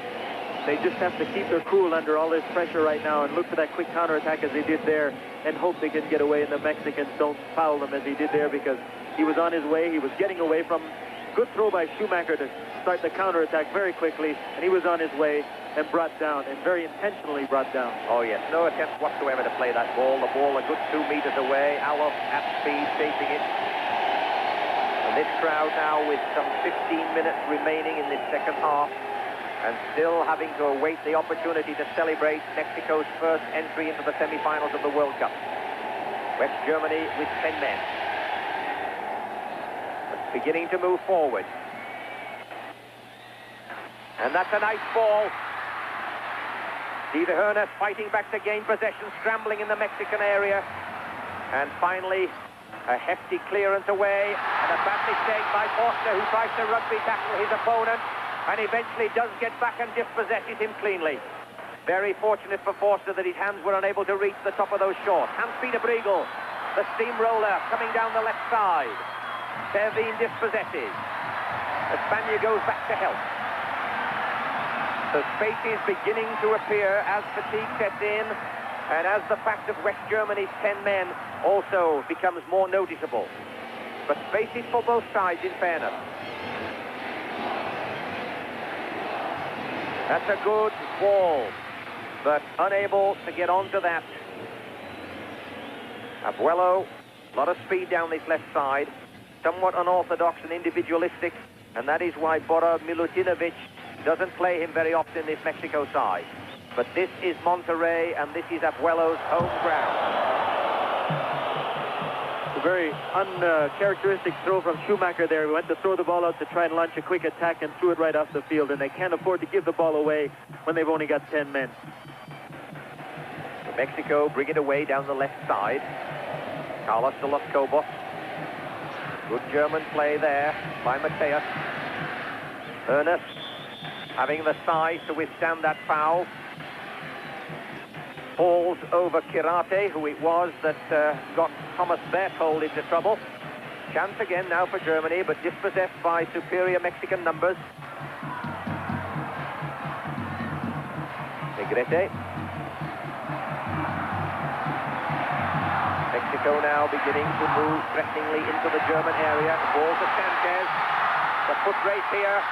Oh, I think there will have the penalty. But the referee gives a corner, and Sanchez has gone into Act 2, Scene 2 of whatever drama you care to think of. It shows his gymnastic skill and comes into the 6-yard area to await this ball from the corner. Again, he got himself into a good position, got put under a little bit of pressure by the German defender, and decided I'll take a dive rather than trying to play the ball. And I think he's hurting his team more than he's helping. That's all the way over the goal line. The Germans claim a goal kick. The referee agrees. So Toni Schumacher will be able to take this goal kick for West Germany. I'm not so sure that Sanchez wants a penalty, because it'd be interesting to see him take another one in front of this big crowd as he missed the one that he did before. I think his popularity may decrease considerably if he were to miss a second penalty. Let's have a look at it. Here we see Sanchez come through, and the defender Karl-Heinz Forster, who barely just touched him, and away he went. He took a dive. I think your comment of earlier on, Sam, would be well worth repeating for Sanchez. Stay on your feet and keep in the action, and you'll do much more good to your team. But Mexico again on the attack. Negrete has a run by Negrete. Pulls it back and tips it over. But very fortunately for Schumacher, that Sanchez header straight into his arms. And the World Cup 86 on CBC Sports will continue in a moment. This is Portaline Precision Saw Guide. It mounts to your circular saw in seconds. The ball-bearing action guarantees table saw accuracy. The Saw Guide makes your cutting job easy, and it is square. Cutting reach is over 15 inches. Adjustable from 0 to 45 degrees. Set the gauge for your miter, make one cut or 100, a perfect fit. For a compound miter, tip the saw to the selected angle. Gives your work that professional touch for picture frames and planter boxes. Here's a half-lap miter, a corner lap joint, and a box corner. Does dado work and much, much more. Lock it in place for storage. Remove 2 wing nuts, comes off in just seconds. The Portaline Saw Guide comes complete with owner's manual and a 1-year certificate of guarantee. Order now. Visa, MasterCard, and COD orders, call toll-free or send check or money order for $49.95 plus $5 postage and handling to Saw Guide, Department NDC, 26 Les Mill Road, Don Mills, Ontario, M3B 2T5. And welcome back to Monterrey, where the excitement mounts. Germany now on the attack, but Mexico pressing incessantly. Felix Magath pushing the ball out to Mateus. Alof out-headed. That ball with less than 10 minutes to go to Karl-Heinz Forster. And we've still not seen those balls into Dieter Hoeneß so he can get up and head them yet. The service to him has not been there. Possibly, of course, they are only playing with 10 men, but they should try and use him to a little bit more to his advantage. Certainly, if they're going to bring a man like this on for his strength in the air, their strategy so far has backfired because there has no way being any decent service to Hoeneß. But Mexico with a chance to press again. And their numerical superiority beginning to show, and if this game goes into extra time, it would be very, very difficult indeed for West Germany to survive. Beginning to be desperate in their tackles now. Briegel surely obstructed there, and the kick given to West Germany. The blustery wind continues, and a yellow card to Servine, number 17. So we've almost got a card game going here. The referee is putting that hand into that pocket with great frequency, and this time it's number 17 for Mexico, Raul Servine. Peter Briegel down in some pain, but very important for West Germany, already down to 10 men, that Briegel continues. While it's true they have a substitute left, they don't really want to substitute yet. It would be better to leave it for extra time, assuming that there's going to be an extra time, and it's looking more and more this way as the wave tries to inspire this green-shirted Mexican side to score before 90 minutes have elapsed. With 4 Mexicans and 1 West German, and that is not a good ratio for West Germany. Well, if Mexico are ever going to advance past this quarterfinal for the first time ever, they've got their best chance every year, with Germany playing with 10 men and backed up right in, and Mexico just has to keep coming forward. Negrete on the left side to Javier Cruz. Abuelo. The crowd, listen to the crowd responding to this man, their local hero, but cleared to Mateus, to Magat. Luckily gains possession again. Now Mexico, a careless ball into their own half down the right side. Servine. All the West Germans in their own half. Servine to Negrete. Mexico employing the slow build-up. Espana looking around, switching it to the middle. To Los Cobos. Looking for the break, looking for the opening, trying to set Sanchez free. No progress, but possession, hoping to gain a quick strike. There's a probing ball. Whistle goes, Sanchez offside, and another Mexican offside in the penalty area. So that threat certainly stifled as a result of 2 players offside. 6 minutes remaining in the second half. Score West Germany 0, Mexico 0. And Mexico will find a lot of trouble, even with the extra man, trying to get through all the men that Germany have pulled back, because they have all their own back in their own half. And they need to do it quick. It's a lot quicker, Mexico, and try and catch some of the German players downfield. Lautaro turns and plays the ball back to Bremer. And the crowd are chanting, Mexico, Mexico. Felix Magat, watched by Servine. Magat still in possession. And Peter Briegel comes into the penalty area, pushes that ball through. Mexico bring it away. Negrete. Mateus, who's done an awful lot of running. And are we going to see another one come out? Brought both out, but fortunately for Mateus, elected the yellow one. So that's a yellow card to Mateus. I've lost count of how many cards have been in this game.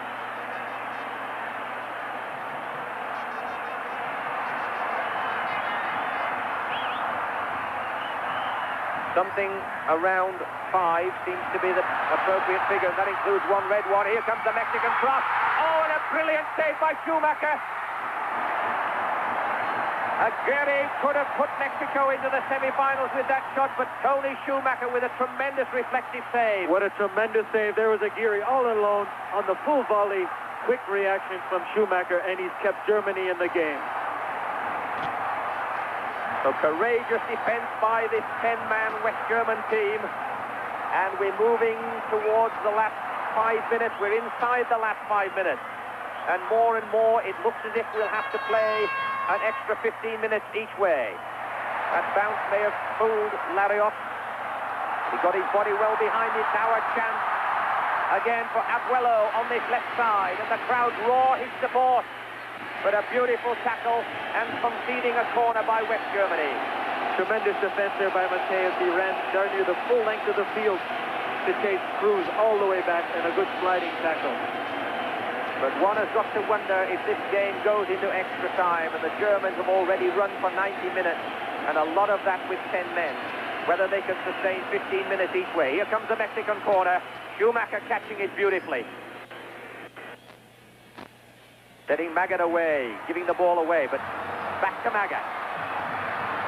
He's run at speed for miles and miles, and he's getting no support here. Green-shirted Mexicans all around him. Klaus Allop. Germans hoping for one chance. Bremer coming in. Now a chance for Hoeneß. Steps on the ball. Germany still in possession, but Hoeneß not quick enough to accelerate onto that ball. So Mexico comes away again, and a glorious chance lost by the 10 men from West Germany. Negrete. Building slowly. Longer chip, lob forward for Sanchez, but pushed away by the German defense. Dieter Hoeneß getting his head to that one, but Mexico in possession. Espana, a long chip. Abuelo on the right side. Foul, and Peter Briegel. So it's a free kick to West Germany with about 2 minutes remaining in this game. 2 minutes remaining until this game goes into extra time. The Germans showing signs of weariness. The Mexicans knowing that while they cannot bring on any more substitutes, nevertheless it will be 11 men against 10. And perhaps 12 against 10, because this crowd will roar their support increasingly in the extra time. Assuming, of course, that no goal comes in the remaining, fastly diminishing 2 minutes.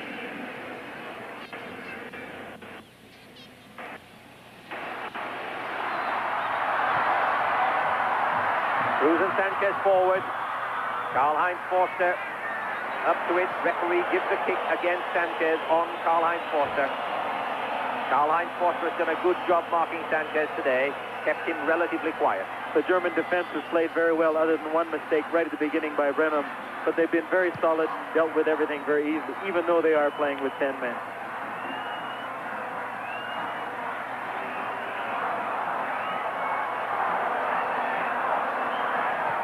Bremer pushes it back to Schumacher.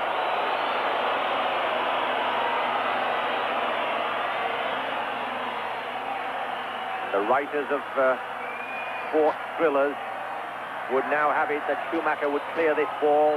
It would be latched onto by a German, and Klaus Allop would be on hand to push it wide of Larios and score the winning goal with literally seconds to left. But I don't think we're going to see that. Dieter Hoeneß fighting in vain for possession of that goal. Mexico, Negrete. Hoeneß tackling back. Aguirre, Negrete. Crowd anticipate, but Munoz is dispossessed. Hoeneß in support. Allop. Briegel on the left. Chance here for West Germany. Can't quite get that crossover. And the Mexican defense shepherded back safely to Larios. But it is really good to see Germany. Here they are with 10 men still coming forward and looking dangerous as well. And Lothar Matthäus, number 8, Felix Magath, number 10, have done an immense amount of running for Germany in this game. Norbert Eder. Matthäus, back to Eder. And it looks very much as if both sides are accepting the fact of half an hour's more play. The crowd whistling. Bremer puts it out to the left side. Hans-Peter Briegel. There it is. End of 90 minutes. West Germany 0. Mexico 0. We still do not know who it is who will go on to meet France in West Germany. So it will be a real test of their character, a real test of their mental alertness as to whether those 10 men from West Germany can handle the 11 from Mexico. And if the 11 from Mexico triumph and go through to the semi-final for the first time ever in their history, this whole nation will be excited tonight and will celebrate, and we are not going to get any sleep, Sam. No, we're not going to get any sleep, but if they've ever had a chance to go through, they have it. They have all the advantages they need. Now they just have to be a good enough team to take those advantages. So the overtime is underway, and it's Mexico in possession. West Germany, too, must remain calm. They must not play about in their penalty area, and they must not wait effort. Dieter Hoeneß, Aloft in the middle. Early chance for Germany. Aloft can't get control of the ball, and wisely does not elect to chase it, but instead conserves his energy by getting back and helping the German defense to mass in their own half in numbers.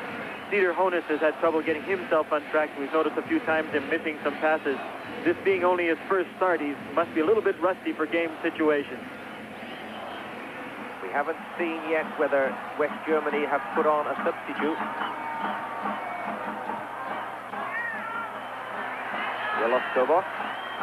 Sanchez moving up front. But that's a high leaping German header clear. Dieter Hoeneß, nice touch back. Magath not able to run under that ball. Now 3 Germans caught in the middle, a chance down the left for Abuelo. Sanchez trying to get in the area, but hooked away by Dietmar Jakob. Mexico still in possession. Servín.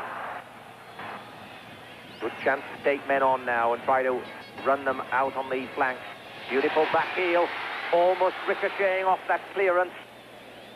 Could have been very dangerous and given a lot of trouble to Toni Schumacher, but it is a West German goal kick. I think we've already seen the pattern that's going to happen for at least the next half an hour. Mexico playing, looking for holes in the defense, the West German the defense, and them clearing and trying for that counter-attack. 2 Mexicans to head that ball away, but West German possession. Nicely out to Aloft with a little space on the right. Dieter Hoeneß is free at the far post. Not on target. It needs to be deadly accurate to avoid these men wasting their energy. That one not quite on target sufficiently for Hoeneß to collect it and get a shot away. Mexico a chance to come away, moving into the German half in numbers. Negrete looks around, plenty of time. Tries to stretch this German defense by moving the ball to the right.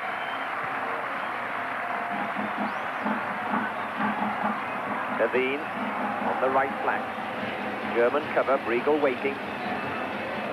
Karl-Heinz Forster tries to intercept, still possession by Servín. There's a chance for Dieter Hoeneß to come away. And Karl-Heinz Forster just hits it solidly into touch for a Mexican throw. Got to give a chance for his defense to reorganize themselves.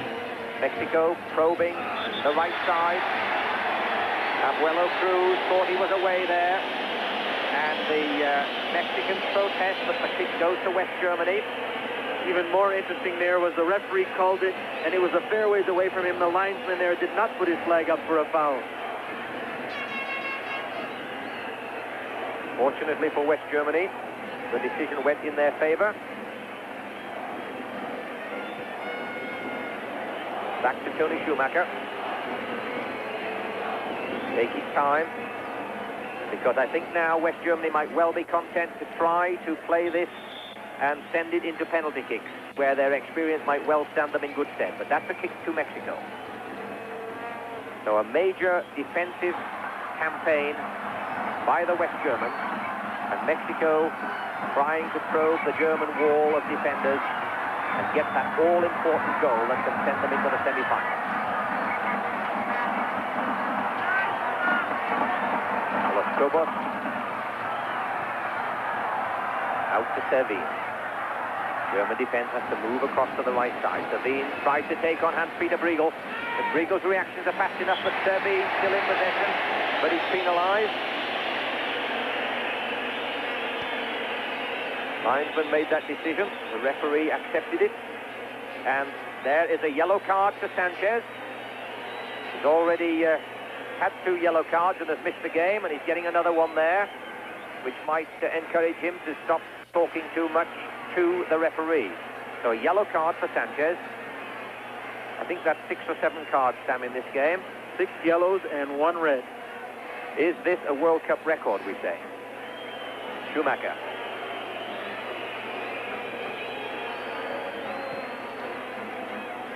Tony Schumacher. These men with yellow cards have got to be very careful they don't get a second one in this game. Chance now for Aloff. Overlapping on the German left. Gives it left to Bremer. Back to Hans-Peter Briegel. Nice flick to Bremer. Maga. Germany still in possession. Bremer down the left side. Cross it in. Larios is out for it. Good clean catch. German threat there, but good keeping. Now a chance for a Mexican break. But it's back to Tony Schumacher, who almost waited too long, but calmly put it away. Bremer again on the left side. Back to Jakob. Bad ball from Jakob gives Mexico possession. Munoz. Looking for spaces. Little too casual. Briegel taking the height advantage. Hoeneß trying to go through. Not able to get on that ball. Hoeneß certainly not a clever ball player. They didn't bring him on for his brilliance on the ground. And they're not giving him service up the front, unfortunately, to allow him to use his heading ability. But Briegel up the left side. Looks for support. Finds it in the form of Aloff. Nice ball from Aloff to Hoeneß, but as you said, Sam, Hoeneß hasn't really got into this game at all. It's his first start in the World Cup. Very, very difficult indeed to adjust, and it's perhaps a rather unfair situation to place him in. Very unfair situation, not having played him to come into this situation, especially when he's a better player in the air than he is on the ground. And here he's having to play a situation where he needs to be a target man on the ground so they don't give the ball away. Mexico in possession. Munoz. Mexico having the time to just stroke this ball around one to another. Servin. Plenty of space in this part of the field, but as they get into this area, Sanchez trying to go round a man again into his dramatic acting role. Deciding to take off shin guards, and the referee suggesting to him this is no time or place to do this. But they have gained a kick from it, and so there's every reason for Tony Schumacher to look anxious. Sanchez electing to play without shin guards. And this is where Germany has to be more careful now, especially since they're tired. Their mental tiredness is a big part of this game, especially when you get into overtime. They have to really concentrate here, set their wall up well, and do their covering. So Eldir Negrete, number 22, is on hand for this free kick, as is Raul Servin. Tony Schumacher has his wall in place. 5-man German wall. 3 Mexicans attached to the end of that wall too. Here he comes.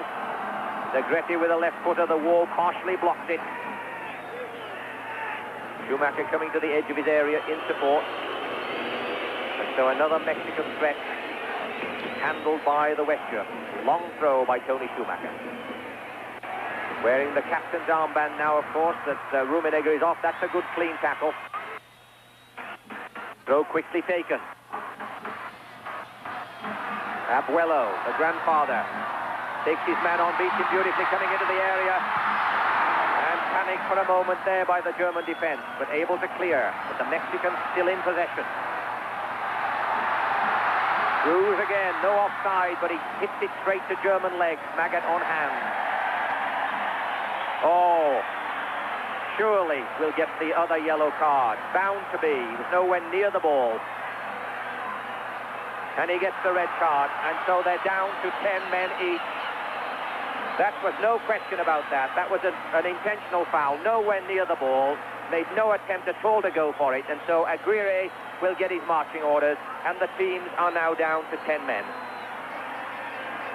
It was a good call by the referee, and I mean, a silly move by Aguirre, because Mateus had gone by him. He would have been better left to go by. Instead, he tries to do a bit of a American football block on him, and now he pays for it. A blatant body check, well deserving of the result. And particularly stupid on the part of Aguirre. Schumacher sympathetic, perhaps remembering his experience with Battiston of France in the '82 World Cup, when he should have been sent off without question and wasn't. And so they are down to 10 men, and this must be an inspirational time for the West Germans. They now at least are on even terms numerically, and they have a substitute available. The Mexican coach will doubtless be very, very annoyed with that very badly disciplined move by Aguirre. Thoughtless and deserving of being sent off. So now they're down to 10 men. Bremer. And it may not be the last one. We still have an awful lot of players with one yellow card in this game, so we could be in for some interesting records in this game. Hans-Peter Briegel. Long ball to Aloff. Can he find support? Mexico bring it away.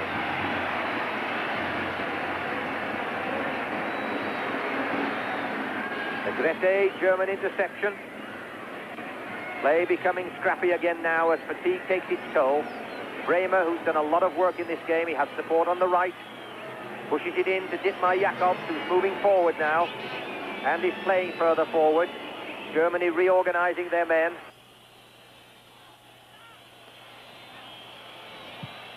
Bremer pushes it well back to Matthäus.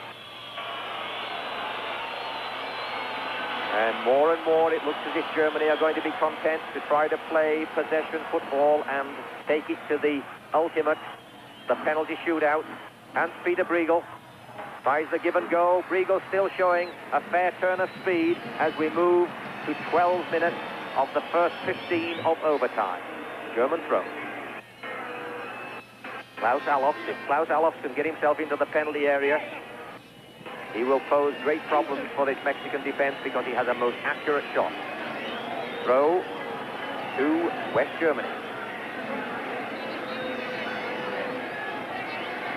And Briegel refuses Bremer's offer to take the throw. And that's a corner. So less than 3 minutes of this first period of extra time. And that is a corner as the referee mops his brow, and well he might, because this is a very, very tense job. A very, very important job indeed. Corner to Germany. Larios can't hold that ball, but gets it in a second attempt. Heart in mouth for 47,000 Mexican spectators there as Larios failed to hold that cross. But no West German on hand to take the knockdown. Larios very lucky. He came underneath the ball here, came off his hands, and he was so lucky there wasn't more German shirts there to put that ball in the net. He managed to scramble it back. So the Mexicans on the attack. That might have been a careless clearance, but West Germany hook it away. Aloff playing the Lone Ranger role up in the Mexican half. Cruz down the left side. Munoz. Slow Mexican build-up. Servin. Germany now coming to challenge. And German ball.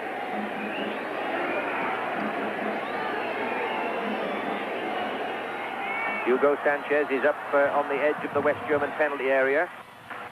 In some pain. Looks as if his leg is cramped up, but it's Germany now on the attack. Hans-Peter Briegel.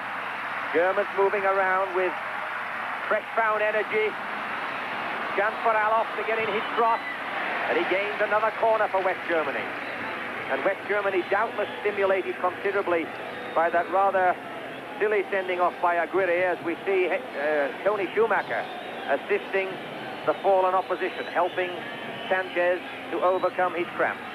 Almost inevitable that players are going to cramp up, having lost so much fluid in this heat and playing beyond the 90-minute mark. And Schumacher shows his background in sports medicine, we hope, by relieving Hugo Sanchez of his cramp. And now the official relief comes on. Germany starting to play much better now that it's even 10 men each. They're coming forward. That last bit was very good for them. They've got another corner. They need to try and swing this ball into the big Dieter Hoeneß, and hopefully he can get his head on it. And the sole representative from Colombia, the 31-year-old referee, Mr. Palacio, calls for the stretcher bearers to get Sanchez off the field, and this may improve his cramp enormously. No, he decides to have the seat, and they'll get him off to the side where they can give him the sort of attention that's necessary to ease the cramp in his leg. And we were a little bit worried about the German fitness level, but we had not seen them go down with cramps yet. Here we see a Mexican going down with cramps. So the referee shows his fitness. He will run 6,000 or 7,000 yards in a game like this. More, of course, when it's overtime. Fortunate that he's youthful. A quick swib of water by Bremer before he takes his corner. Hans-Peter Briegel in the 6-yard area. Larios hoping he can hold this one cleanly this time. Here he comes. Flick on by Briegel. Oh, and that was very close. Very, very close, and I'm not sure that didn't come off a Mexican player trying to clear the ball almost into his own net. It did, and that's why Alops is going down to take a corner from the left. So Germany certainly pressing in this first 15 minutes of extra time. Certainly in the ascendancy in the last 5 minutes. Here he comes again, an in-swinging ball, too strong. Wasted ball, and Alops, or any of the West Germans for that matter, can ill afford to waste balls like this. There's the end of the first 15 minutes. The referee wants the Adidas Azteca ball back. And they have 1 minute only to recover. And it looks as if West Germany were looking for a substitute there.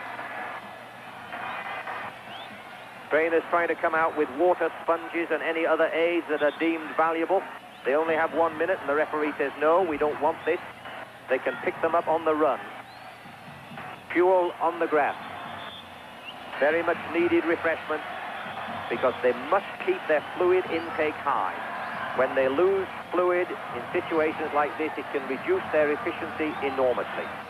If they lose body weight by as much as 3 to 5% only of body weight due to fluid loss, it can reduce work capacity by as much as 20 and 30%.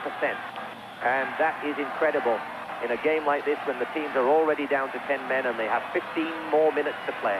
Because if you're carrying players who are down 20 to 30% in efficiency as a result of fluid loss, which is reducing their weight by 3 to 5%, they can be literally ineffective. So it's very important to get that fluid in. The referee's given them their minute. They've had a chance to grab their bags of water, and West Germany will kick off for the second 15 minutes, and if there is no score at the end of this, we will be into penalties. And they must, all the players here, again, they're losing all this fluid, they're feeling tired. They still have to keep their mental awareness about them, not to make any mistakes. Hans-Peter Briegel to Bremer. Cross to the right side. So Germany increasing in confidence and increasing their domination of this game now that they're on even terms. Bremer tries a long one. Larios is alert to it, gets the body well behind, covers the ball in those arms. West Germany showing more threat now. Now Mexico in possession. Again, Mexico with this slow build-up, it's the perfect thing for West Germany because they can fall back and defend, and it makes it almost easy for them. Munoz. Why West Germany have not brought on their one remaining substitute, Sam, I do not understand. To bring a Littbarski on now would seem to me to be very valuable indeed, unless they have supreme confidence in this group.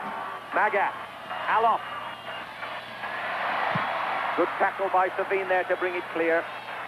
And that ball off Magat for a Mexican goal kick. The only other thing I can think of is leaving the team that's out there right now is maybe they are the best penalty shooters, and in the end, that's maybe who he wants on the field to be able to select from.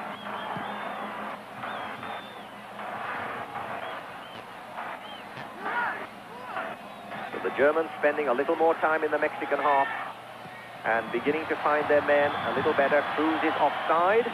Pitch to Germany. And we will look with some anticipation at the West German bench to see if Franz Beckenbauer decides to bring on a substitute. Sanchez still having some treatment.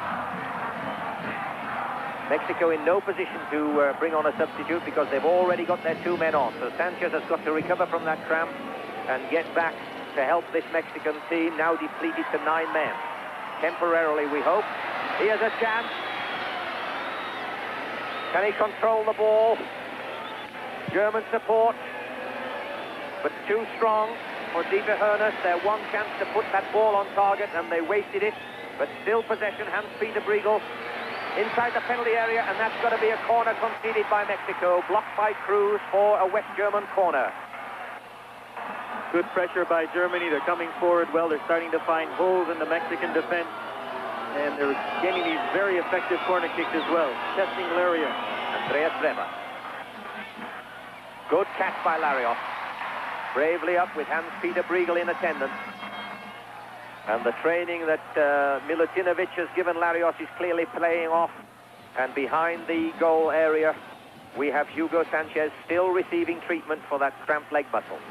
Germany in possession again. Hoeneß moving forward, gets it. Does he have the pace? Not quite. A yard faster would have been very valuable there. Mexico coming away. Munoz. Slow Mexican build-up, but they're 9 men to Germany's 10. Sanchez still not recovered. Mexico in no position to do anything about it other than hope he will recover. Jakobs tries the left side. Hans-Peter Briegel waiting patiently. Alof's making a run. That's a beautiful stretch pass by Larios. And one of the few times that we saw them looking for Dieter Hoeneß at that far post. Just a little bit higher and they would have had it, but Larios dealing a little bit better with these high balls than he did with some of the earlier ones. Good seeing by Hans-Peter Briegel, who saw Hoeneß moving. Now there's a chance. Looks as if there was a little bit of handball involved there. The referee close enough to see it. Looks as if another Mexican is cramping. And the Mexicans, who one would have expected to be handling this heat better than the West Germans, appearing to be suffering more from fatigue than their West German opposition at the moment. Although, in fairness, Mexico perhaps not as used to the heat in Monterrey, because they play a lot of their games in Mexico City and Toluca. And this is their first time away from Azteca. And now, to the relief of the 47,000 Mexicans, Hugo Sanchez recovered from his cramp. And the side's now even at 10 men and an even score, 0-0. Even though he's back on, he's running a little bit stiff, and it won't take much for another cramp to come on again. And Mexico's going to be in a lot of trouble if this keeps going on. And any viewers who've suffered from cramp know how unpredictable it is. You think you've recovered from it, and it comes back, and this looks like a left groin problem. The referee will very quickly bring on the stretchers again if the magic spray does not do its job.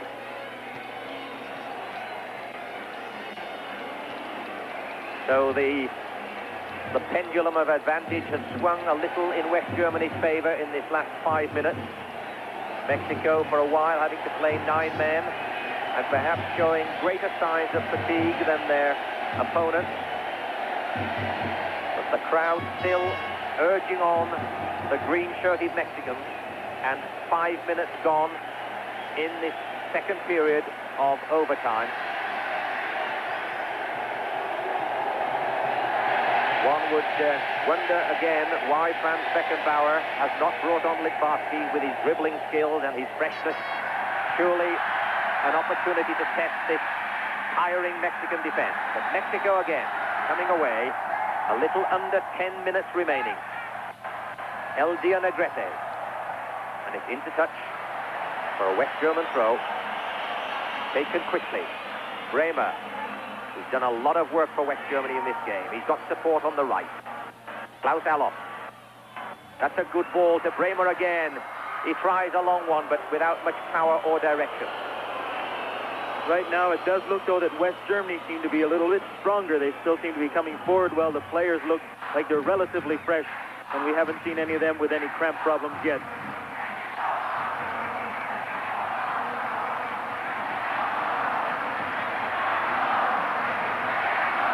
So we still are mystified as to the thinking behind Franz Beckenbauer not using an available substitute, particularly when he has experienced players who are strikers and who are known good dribblers, and we speak primarily of Pierre Littbarski, but he continues with his 10 stalwarts, who've certainly given their best. Felix Magath, Alof, Support, Germans going forward in numbers. Hoeneß again, but slow on the acceleration. Those first 2 or 3 strides, ponderous. Not the acceleration that we've seen in some of the World Cup strikers, certainly not the acceleration of a Careca or a Miller from Brazil. No, not at all, but it's interesting here that Beckenbauer still has not made his substitute. If things do not happen to go well for Germany here, and they do happen to lose, I'm sure that he'll have to answer a few questions when he gets back to West Germany as to why he just didn't use the substitute. Bremer again, and now the ball seems to be going more and more to the white-shirted Germans. They're finding more space, they're finding each other better, and they're making the Mexicans chase a bit, but they are running out of time. There's 8 minutes gone, and there's a foul. Norbert Eder. Now a chance for West Germany to get a ball onto the blonde, balding head of Dieter Hoeneß. They've had very few. This is their chance from this set play. Lothar Matthäus it is who will take this corner. The successful corners have been to the one to the near post. Let's see if they do that or change it and look for the big man. And Briegel got his head up. One of the other German big men was headed out. Only temporary relief. No, more permanent relief because it's a kick. Dieter Hoeneß still saying and certainly thinking, please get that ball onto my head so that I can show you what I can do. Put some pressure on the Mexican defense, trying to bring the ball out. Back to Larios. While this game certainly hasn't been the end-to-end exhibition and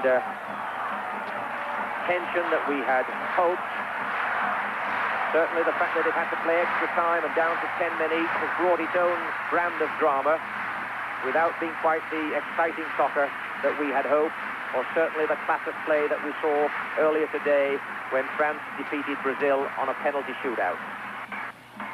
And the crowd now seeming to have exhausted themselves too with the extra time, which they probably hadn't anticipated in terms of their vocal cords. But still, the game not over. 9 minutes gone in this second period. 9 minutes in which one side can make that decision, and the linesman very quickly stepping in to avoid the giving of instructions to the Mexican player. Referee having a word with him too. And now, at last, we see the German substitution. As the referee talks to number 6. And number 7, Pierre Littbarski will come on, and Norbert Eder will come off. Is it in time? 5 minutes seems to me to be an awfully short period of time to bring on a substitute. But Beckenbauer has made his decision, and it's now Littbarski's chance to turn this game around for West Germany and save them going into penalties. And it's now up to the West Germans to give Littbarski some ball on the edge of the area where his fresh legs and dribbling ability can put the Mexican defense to the test. Littbarski in possession. Losing it. And arguing over the signs. Javier Cruz charging Littbarski very heavily. Negrete loses out to German possession. Hoeneß in turn can't get to that ball, and Mexico can come away with it. And the roar of the crowd indicates that this may be the last gasp. But German interception, and now a chance for Germany to come away. Karl-Heinz Forster handing off the Mexican opposition, and that's off a Mexican foot for a German throw. With Littbarski in the game now with the four minutes left or so, it's very difficult for him to get into a flow of such a game that's been going on. Klaus Allofs trying on his own. Bremer lays it back to Allofs. Can he get that left foot in? He's round his man. Tips it, but straight into the ever-eager hands of Larios, and another threat is stifled by this Mexican defense.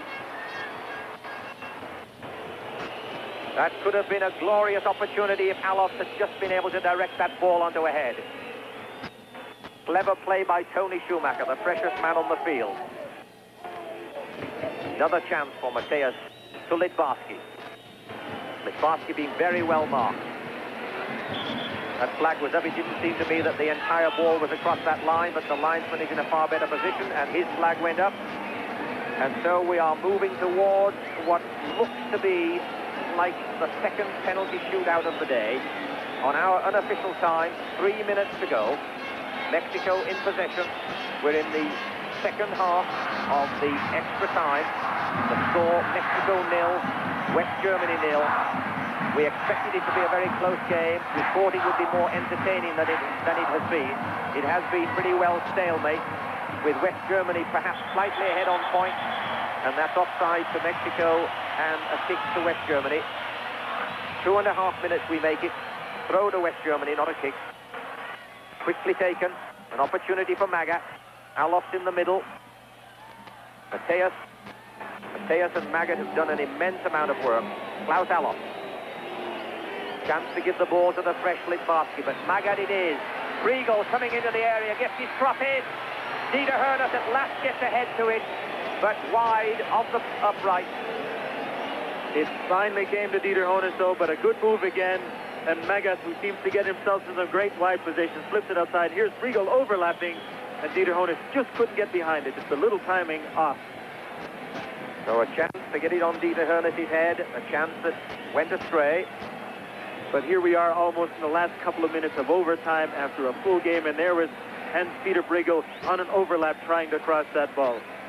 Just the heart of a lion and tremendous fitness, and a big man too. A lot of body weight to haul around that pitch, but giving a very, very fine demonstration of thorough physical preparation and tremendous mental strength. A late chance for Mexico. German tackle beautifully timed. Dietmar Jakobs got into that tackle and saved the threat. So Germany come away again. Time running out. We make it 1.5 minutes. Another chance for Herners. Gets his head to it. No support. Back to Jakobs. Still West German possession. And time very much against them. Briegel a chance down the left side. Alof tries one across the 6-yard area, but Herners unable to get on the end of that one. And I'm not sure whether he was trying to cross that Alof or just in frustration having a shot, because it wasn't a ball that anyone was going to get to. And one can't help but think that the Germans and the Mexicans are now saying, what is the order of our penalty taking? Can we be calm, cool and collected and push them past this goalkeeper on our 5 penalty shots? Because we make it unofficially, we're inside the final minute of the second half of overtime. Pablo Larios seems to agree with us. He's in no hurry to take this goal kick. We're literally down to the last seconds of this second period of overtime. There's a long chance for a Mexican breakaway, but it's Germany who has possession. Littbarski pushes it down. This is surely the last opportunity for Mateus. The referee blows. Is that for the kick or no? It's the arm pointed to the center. That is the second period of extra time over. The score, Mexico 0, West Germany 0, and so we're down to the second occasion on this day that we will have a penalty shootout. And this crowd still have to await the decision as to whether their team are going to be in the first semi-final ever in the World Cup. It'll be very interesting here. We can all remember West Germany in their last shootout, and it happened to be against France. And of course, Schumacher was notorious for saving there, but he must have moved on every one of them. And will he try and do the same thing to try and throw the Mexican players off? So now the mental preparation as well as the physical recovery has to take over. There's Franz Beckenbauer just going through the shooting order. This is a time for calmness under pressure. Has a quick word with Lothar Matthäus. He knows where he'll be shooting. The water is going down. Karl-Heinz Rummenigge, who can't take part in this, of course, because he was taken off. He's the player in the green top, no shoes, enjoying the relaxation, no doubt. There's Toni Schumacher with his bag under his arm, putting his cap in safely, knowing that he's going to be put under pressure at least 5 times, as will Pablo Larios in the Mexican goal. You would think after 120 minutes of soccer that the pressure would be off, but the pressure is even greater now. Every time a player steps up to that ball, the game could be decided on it.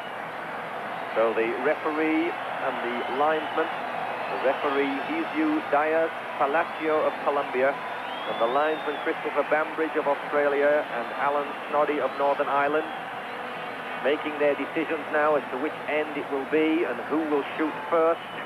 And it will be 5 shots. And the pressure is on for one-on-one test of calmness, of accuracy, of precision.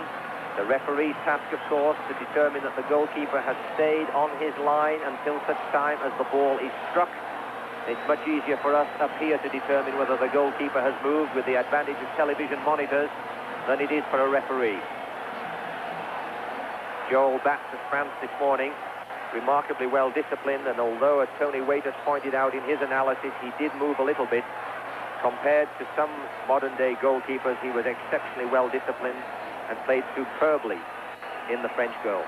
And in any instance, this is almost always a sure goal, but as we saw this afternoon, the great Michel Platini, and with the pressure or whatever it was, he managed to miss a shot. So you never know what's going to happen when that person steps up to this ball.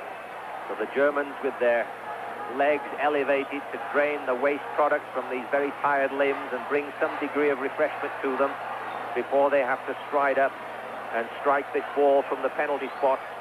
In their case, hopefully past the Mexican goalkeeper Larios, and of course the same true for the Mexicans, hoping that their legs will stand it and their characters will stand the pressure, and that they in turn can stroke the ball past Tony Schumacher 5 times. The penalty spot, 12 yards away from the goal line, 10.97 meters. The goal mouth that the goalkeeper has to defend, 8 feet high to the crossbar, or 2.44 meters, 8 yards wide, or 24 feet, or if you prefer metric measurement, 7.31 meters. It should be that no goalkeeper can ever stop a penalty kick if the ball is stroked fast enough and wide enough, and if he was still on his line at the moment the ball was struck. But as we've seen already in this World Cup, this has happened on more than one occasion, not only this morning or earlier today, but also during normal games when the full 90 minutes have been played and penalties have been awarded. There we see the Mexican coach, Bora Milutinovic, going out, and the referee, Tony Schumacher, mentally preparing himself for the task of defending the German goal against the initial 5 Mexican penalty shots. And it'll be interesting, of course, for Mexico to see if Hugo Sanchez steps up to take a penalty, of course, having missed the last one that he took against Paraguay that could have won the game for them. So there's a little bit going through his mind, I'm sure. So it can be 0 to 0. Hero if you do the job, and goat if you do not. So the pressure is unquestionably there, but more pressure than anything else is brought upon the player by himself. But the big thing about this is you've got to wait 4 years. If you happen to miss one, you've got to wait 4 years to make up for it all over again. So very, very important. So for Mexico, 2 years of preparation come down to this. If they keep their heads and do their job, it's through to the semi-final for the first time ever. And the nation will rejoice, and we will not get sleep. And most people must think that they must practice these penalty shots all the time, but it's one of those things you can practice all the time, but when you step up to this ball with 47,000 people screaming, it becomes a totally different story. So Tony Schumacher is in the German goal.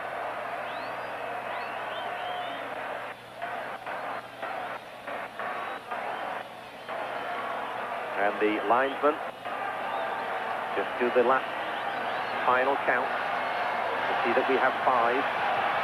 The Mexican team assemble in a very close group, hoping that they can will their players to shoot it over that goal line and beat Tony Schumacher. But first, Klaus Allofs takes the first kick for Germany against Pablo Larios. And the crowd are roaring. Roaring, of course, for 2 reasons. 1, to support Pablo Larios, and 2, to hope that they can destroy Klaus Allofs and distract him sufficiently. And on your screen now, that goal mouth doesn't look very wide. And where Klaus Allofs is, it probably doesn't look very wide. But where Pablo Larios is, it probably looks as wide as a huge river. So here it is. Penalty number 1, Allofs, West Germany, versus Larios of Mexico. And the crowd are roaring, and if he misses this, they'll roar even more. But he doesn't miss it. Straight as a bullet, Larios goes the wrong way. West Germany won. A well-taken penalty by Alov. He waited. He knew exactly what he was going to do. He's left-footed, just opened up his foot, and right in the corner. Sent Larios the wrong way. But the goalie has to make a decision. Which way am I going to go? And he just happened to choose wrong. But a good penalty shot by Alov. Beautifully placed. No chance, and he pulls that jersey away from that throbbing heart. And now, Mexico against Tony Schumacher.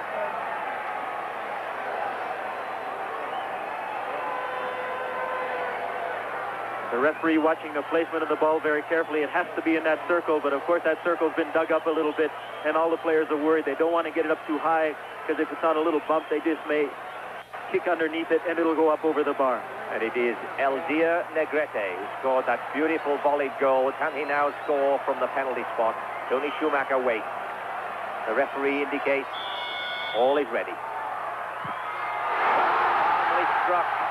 Nonchalantly struck even, and the crowd roar their approval. Schumacher committed himself to the right. And he did exactly what Alov did, but just went the opposite way. Schumacher guessed wrong. Well taken, calm, cool penalty. Good penalty shot. Score 1-1. Well, that's a good example to his Mexican teammates, as was Alov a good example to the West Germans. So far, we've seen both penalties taken very coolly in place. This morning, we saw some just hit very hard. So what will Bremer do? Fullback Bremer, who played such a magnificent game for the full 90 minutes and the 15 minutes each way. And in it goes. Bremer. West Germany 2, Mexico 1. And again, another good penalty shot. The goalkeeper going the wrong way, but hit it very well. I think he was just making up his mind, I want to make good contact with this ball and hit it well. And if Negrete had stayed in the middle, or Larios, sorry, he may have gotten that one. So Schumacher. The fourth shot. Ball is placed on the spot. Number 3, Kirate. He who had the German Berthold send off. Mexican centre back, can he make it 2-2? And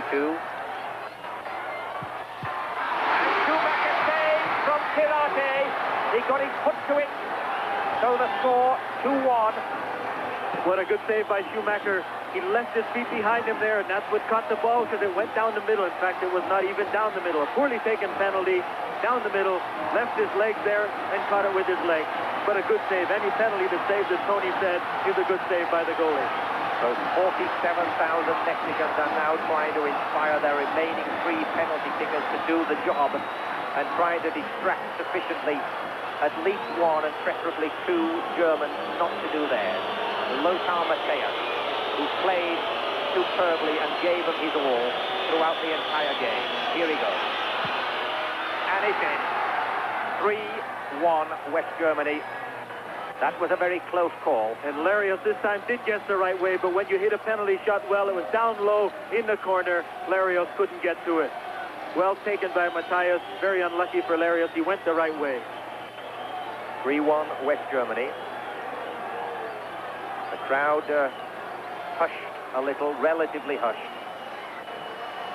If Mexico were to hit this one, I think we would see quite amazing scene. Number 17, Raul Servín. Fullback who played well. And Schumacher saves another time. He telegraphed that one. Servín telegraphed that one. So surely now, West Germany must go through. Servín did not look confident going up to this ball, and he barely even made contact with it. Easy for Schumacher, guessed the right way, but not a well-taken one. He didn't look confident stepping up into that ball. And Schumacher stood his ground and stayed on his line, and there we see a dejected Bora Milutinovic. 3-1 to West Germany. And Pierre Littbarski, who was brought on so late by Franz Beckenbauer as a substitute. This is a chance for him to prove that the substitute was a very wise one. If he scores this one, then there is absolutely no hope. The crowd trying to distract him. Larios still on his line. And Littbarski concentrates and begins his move. And that is struck very, very cleanly with great authority. And West Germany it is who will meet France in the semi-final. And they can thank their coolness on penalties, but they can thank Schumacher, who saved 2 penalties. But what a lovely penalty by Littbarski. Stepped up and he just hits it very well into that corner. And so the West Germans celebrate as well they might. 90 minutes and no score. 15 minutes each way and no score. And 4-1 on penalties. Great calmness under pressure. And they will meet France in the semi-final. And for those who think it will be easy meat for France, they must think again, because West Germany, having survived this, will come on strongly in what should be a fine semi-final. And World Cup 86 on CBC Sports will continue after this message. And welcome to Monterrey, where we are watching this all-important game at Universitario Stadium. Capacity of just over 45,000, and this is packed with eager Mexicans anticipating Mexico's first ever entry into the semi-finals of this World Cup competition, looking for their 7th win in World Cup today. They've been in 9 World Cups, and there we see this lineup of whom so much is expected by this nation. And in the Mexican lineup, they're basically going with the same team that have gotten them through all of their victories up to now, with just the one notice at the time that Sanchez did not play. But Coach Milicevic is going with the same team and hoping to create Mexican history today. And the referee and the linesman, what an immense task they have ahead of them today. The referee, Jesus Diaz Palacio of Colombia. Only 31 years of age, the only Colombian participant in this World Cup, tasked with this immense job of refereeing this high-tension game, where so much is expected of this side. We keep saying that when we do the Mexican game, but it's absolutely true. This crowd just beside themselves with tension, emotion, and expectation. And in the German lineup, there's one change. Rudi Völler is not playing, and in comes defender Andreas Braham. And we sort of wonder why that's happened, but I think Mr. Beckenbauer has brought in an extra defender, maybe to leave Briegel, Heinz-Peter Briegel, to go forward. So lots of expectation. The wall already starting. Relatively cool day for Monterrey. No altitude problems in Monterrey. Heat problems. It's only 30 degrees Celsius in Monterrey. 60% humidity. So for Monterrey, where the West Germans last played and it was 38 degrees, a relatively cool day for them. And Germany in their white shirts and black shorts, a very typical outfit for Germany. And Mexico, of course, in their green shirts. But what an important game for Mexico. And the last time these two teams met in World Cup play was in Argentina in '78. And West Germany won that game 6-0. Hans-Peter Briegel, number 2 for West Germany. He's known as the Waltz from Faust, which means a steamroller. And it's a very apt description of this huge man, very, very strong indeed. Loves to go down the left side. He will be a distinct threat for Germany. And today, starting for Germany, Karl-Heinz Rummenigge, who hasn't played very well in this World Cup today, got his first start in their last game and therefore has the feel of the situation. And if Rummenigge, who has the ball now, has a good game, there will be a very strong chance for Germany. And in that game in '78, when West Germany did win, there's only 2 players left on both the teams from that. One is Karl-Heinz Rummenigge, and the other is Hugo Sanchez. So they'll both remember that game. And there is Sanchez in possession. So early hesitant moments in this very important game. Both sides settling. Mexico playing with the enormous advantage of this totally supportive crowd. Amador pushing it out to the left side. Every time Mexico gets possession and push forward, there is a roar of expectation from this crowd. Jeff, in my experiences in playing in some of these situations, especially down here in Mexico, when the crowd gets like this, very difficult to think and to even tell where your own teammates are because they can't shout at you. So very difficult task for Germany and almost like an extra man for Mexico. Well, Hugo Sanchez, their great star who plays for Real Madrid, as we see Mexico on the edge of the area, chipping across, and a desperate pass back to Tony Schumacher, who is very glad to fall on that ball. And the crowd again roaring tumultuously as Mexico penetrated the West German penalty area. Now a breakaway chance for Germany. But Pablo Larios challenged right on the edge of his area. And goalkeeper himself, and the chance lost.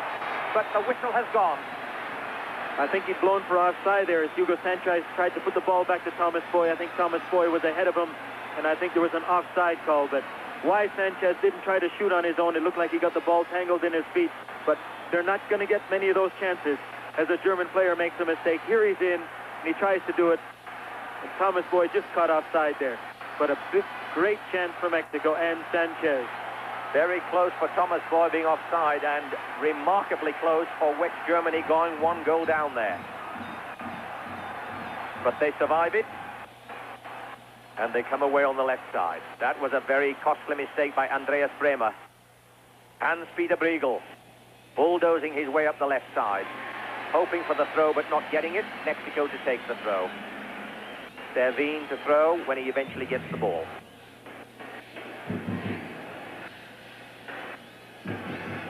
So this very experienced West German side, who up to now in this World Cup have not truly shown us what they are made of, very much up against it with this emotionally charged Mexican side, eager to draw first blood. Bit of scrambling in the German defense, and if they play it out too much like that, they're going to make mistakes and give Mexico possession.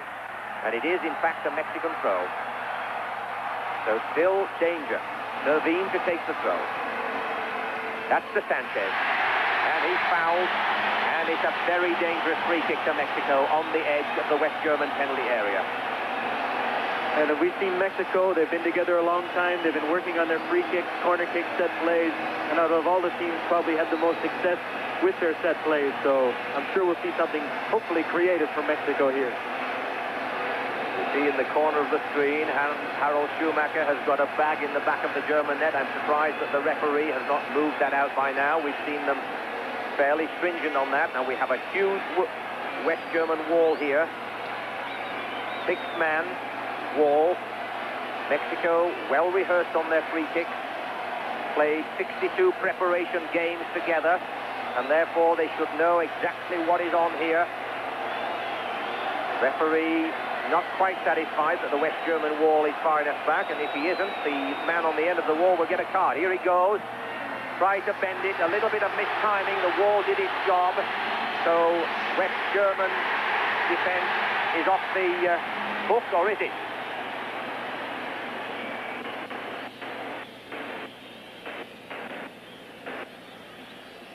As that ball went into the wall, I think it struck one of the German defenders, and the loud cheer that went up, they were looking for a handball, but I think it would be a very difficult call for the referee to make. But there looked to be a mix-up after we had said that you'd think the Mexicans being together so long, the team would know their free kicks, but two of the players went for the ball at the same time.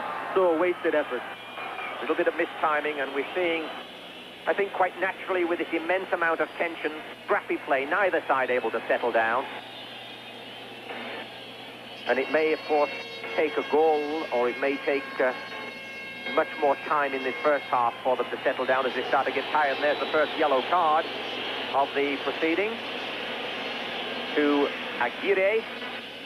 That is not a very smart move on the part of the Mexican. The second one, of course, and he's in desperate trouble. But my partner tells me that this is his first one. Sanchez having a quick word with the referee, but Mexico must curb their emotions. So much at stake for this side. So great are the expectations, but they have to remain calm despite all of it. That ball will be into touch for a West German throw, which Norbert Eder will take. No, he will be replaced by Lothar Matthäus, clearly in possession of a longer throw. Here comes Matthäus. nicely into the 6-yard area, or just on the edge of it, almost as good as a corner. And a chance there for Riegel. But the referee's whistle has blown and his hand is up. So throws it out to the left side. So these teams still in the early settling stages. And the atmosphere absolutely electric in this stadium. And this, a kick to Mexico given by Mr. Palacio of Colombia. 31 years of age, enormous pressure on this referee today. They're being down the right side. And Germany will need to draw upon all their experiences as the linesman's flag goes up for offside. They have a very, very impressive World Cup record. They've played in 11 out of the 13 World Cups, equal second to the great Brazil with Italy. And we saw Brazil go out earlier today in that dramatic game with France. But they played, before they came into this World Cup, 54 games in the World Cup. They won 31 of them, drew 11 and lost 12, and scored an immense 122 goals for and 78 against. So they will need all this experience, and they will need the calmness and precision that the stereotype of the West Germans leads us to believe and expect. Because this side, in the green jerseys of Mexico, are playing with emotion, and they are, without question, the best prepared Mexican side ever. Bora Milutinovic, the Yugoslavian coach, 7 years in Mexico, has done a good job, and we see number 17 overlapping, a chance of a cross, but over the goal line for a goal kick. Mexico looking very strong in his first few minutes, and of course carrying the play. And I think that's, by the looks of it now, that's what Germany's going to let them do, carry it a little bit. But the Germans defend well, and they can counterattack very quickly, especially with the likes of Karl-Heinz Rummenigge. But one would expect, Sam, that if Mexico were to score first, this crowd, first of all, would go berserk. But the impetus it would give to Mexico may make it very difficult even for these West Germans to handle. That's a foul, but the referee says play on. Germany in possession. Norbert Eder. Germany now looking to find men in space. A chip forward. Nodded on, the German threat on the edge of the box. Bremer, well covered by two Mexicans, and the ball into touch for a Mexican throw. Pablo Larios had a lot of training dealing with high balls. Mexican coach decided that this was a weak area of his, so he spent many hours training to deal with high balls, and generally speaking, in the game so far, through the first round and second round, he dealt with them reasonably competently. One or two shaky moments, but generally handled them well. High ball towards the area by Mexico. Riegel nods it back to Tony Schumacher. The West Germany coming away down the left side. It's a foul on West Germany. You can see the referee really having to blow his whistle there because it's very difficult for the players to hear. But one thing that Mexico shouldn't start to do is play on too much emotion. That tackle was a little bit late, and it was a bad tackle, and they'll have to be careful of it. And down receiving treatment, Karl-Heinz Forster, very experienced West German defender, plays for VfB Stuttgart, 8 years in the international side, played in this World Cup in 1982, and is a very, very good tight marker. He may be given the task today of marking the great Sanchez, number 9 for Mexico. And we've really not seen Sanchez as we know him as a tremendous goal scorer. He scored the one goal that we did see, but we know that he's got a lot of more goals in him, and if anyone's ever going to carry Mexico through today, it could be Hugo Sanchez. Still, neither side truly settled. Moving towards the 10-minute mark of this first half. West Germans back in numbers in defense and Mexico in possession. Serving keeps his feet, tries to get that ball through. West Germany playing it out coolly, Yakov. But avoid too much thrill in the penalty area and be very solid and quick to that loose ball, because these Mexicans are mercurial, and that's a foul. So West Germany now with a free kick in a potentially dangerous position. Matthias claiming that foul. And we saw Matthias score from that set play against Morocco to bring them through to this quarter-final. The winner of this game playing France in the semi-final. So, kick to West Germany. Light breeze blowing in Monterrey, 30 degrees Celsius, 60% humidity, so this is a difficult situation to play. And here it comes. Driven, Larios, a graceful dive, collects that ball well, holds onto it safely, extinguishes that threat from West Germany from that free kick. The fans let out a loud cheer as Larios dove on that ball, but I think you and I know he could have probably stood there and picked it up, and sometimes the acrobatics can cause you a problem because he may drop the ball, so he needs to make sure he saves the ball, but I don't think he needs to do the acrobatics. Now Germany attacking. Klaus Allofs pushing across to the right. Matthias, that's a good ball if he has the pace. Berthold, but poor cross, safely gathered by Mexico. Larios may get a touch of this, but instead it's brought out to the right side. So Raul Servin. Rummenigge coming across the cover. Pushed forward nicely. Hugo Sanchez. And that ball going astray. And Hans-Peter Briegel, the massive Briegel, playing with two Mexicans. But it's a kick. So it's another kick to West Germany. Mr. Diaz Palacio. And Hans-Peter Briegel, it would be a great tragedy if he was to go off injured. It looks like the inside of the left knee. He's already missed one game in this World Cup through injury. And it would be a major loss to West Germany if their very powerful left back, who loves to roam so much up this left side, were to be lost to the German team so early in this game. Receives his treatment. And West Germany will wait to take this kick. Briegel is back. Seems to be fully mobile. Andreas Bremer takes this kick for Germany. Can't make his mind up what to do with it. Mexicans marking tight. Berthold nods it in. Magath can't get to that ball in time. That's a dangerous high foot. Referee says play on. Advantage to Mexico. That could have been dangerous on Negrete. But Mexico is who come away with it. Hugo Sanchez tries to thread that ball into the box, but intercepted by Germany and then into touch. The referee did well there, Jeff, to let the play go on, and it's good refereeing. And the Labatt TV series will return after this match. Heat wave, feel the sunshine beating, how the feel of a heat wave. Budweiser, there's no other beer like a cold refreshing bar. Budweiser, we sip it more and more. The most popular beer in the whole wide world. This bud's for you. It's got Beechwood Ace taste. Budweiser, that great bud taste keeps coming through. This bud's for you.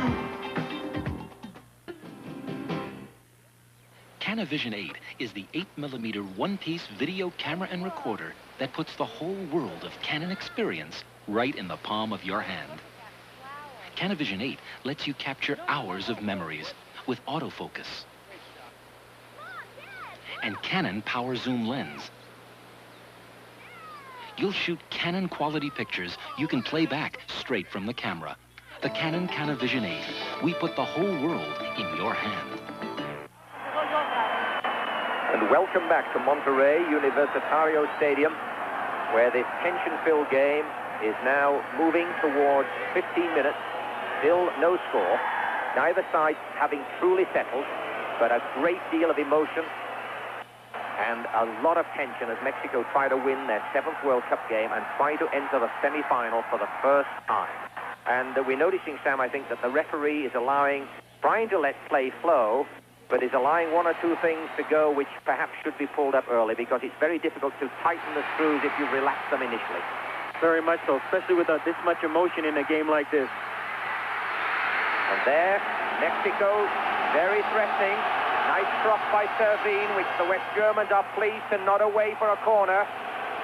So Harold Tony Schumacher, the now organize this German defense, because if these Mexicans score early, they could be very, very difficult indeed to hold. Hugo Sanchez right beside Schumacher inside the 6-yard area. Here comes the cross. Safely caught by Schumacher. And pushes, I think that was Sanchez away, who was giving him too close attention, and the referee saw it. That's a rather stupid move by Tony Schumacher. The referee did very well there, because the Mexicans know there's a lot of emotion here, and they're trying to get the referee swayed a little bit. And as soon as Schumacher went near the Mexican player, he just took a dive. But well done by the referee under very difficult circumstances. He's only 31 years of age, this referee, relatively inexperienced, not long on the FIFA list. And one watches Hugo Sanchez. Beautiful play, but Karl-Heinz Forster dispossessed him. Berthold brings it away up the right side. That could have been very dangerous indeed. Hugo Sanchez showing some of his magic.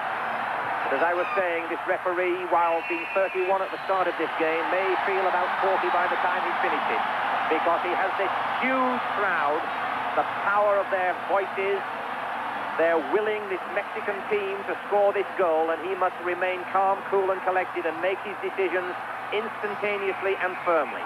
So this a dangerous kick to the Mexicans. The German 4-man wall. And he says, yes, gentlemen, I want you back 10 yards, and I'm satisfied that you are back 10 yards. Now don't encroach. Here it comes. Fortunately, straight as Schumacher, but a well-hit ball. The crowd roared, deep-throated, in expectation of that one, to get their heroes on the scoreboard, but Germany survive it. Magat tries to come away down the left side, but there are 4 Mexicans in attention, and the giant Briegel now in possession. Brings it out to Bremer. Now Germany trying to settle on this a little bit and try to get into some sort of a rhythm.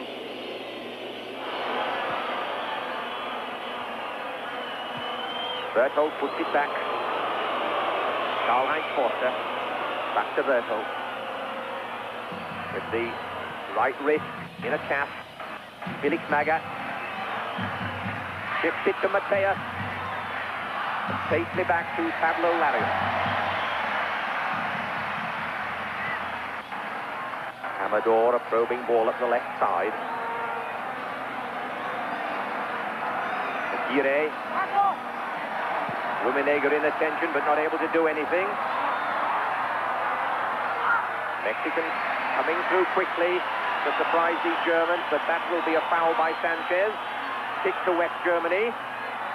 Just over 15 minutes gone in this tension-filled first half, and one must get the impression, I think, Sam, that the longer this game goes, the more chance there will be for Germany to settle down, and the less chance for Mexico to capitalize on emotion and an early surprise. I think very much so. If Mexico is going to do well, they needed to do well in the first 20 or 30 minutes, and I'm sure the way West Germany is playing right now, pulling men back, they want to survive that first 20 or 30 minutes and try and control the rhythm of the game.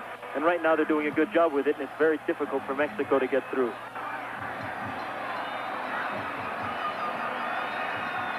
Comes across to Bremer. Looks for help on the left side, but badly taken, a chance for a Mexican breakaway. Thomas Boyne protects. It's a beautiful ball to Sanchez. He's not offside. Oh, tried to slip it across instead of trying to beat the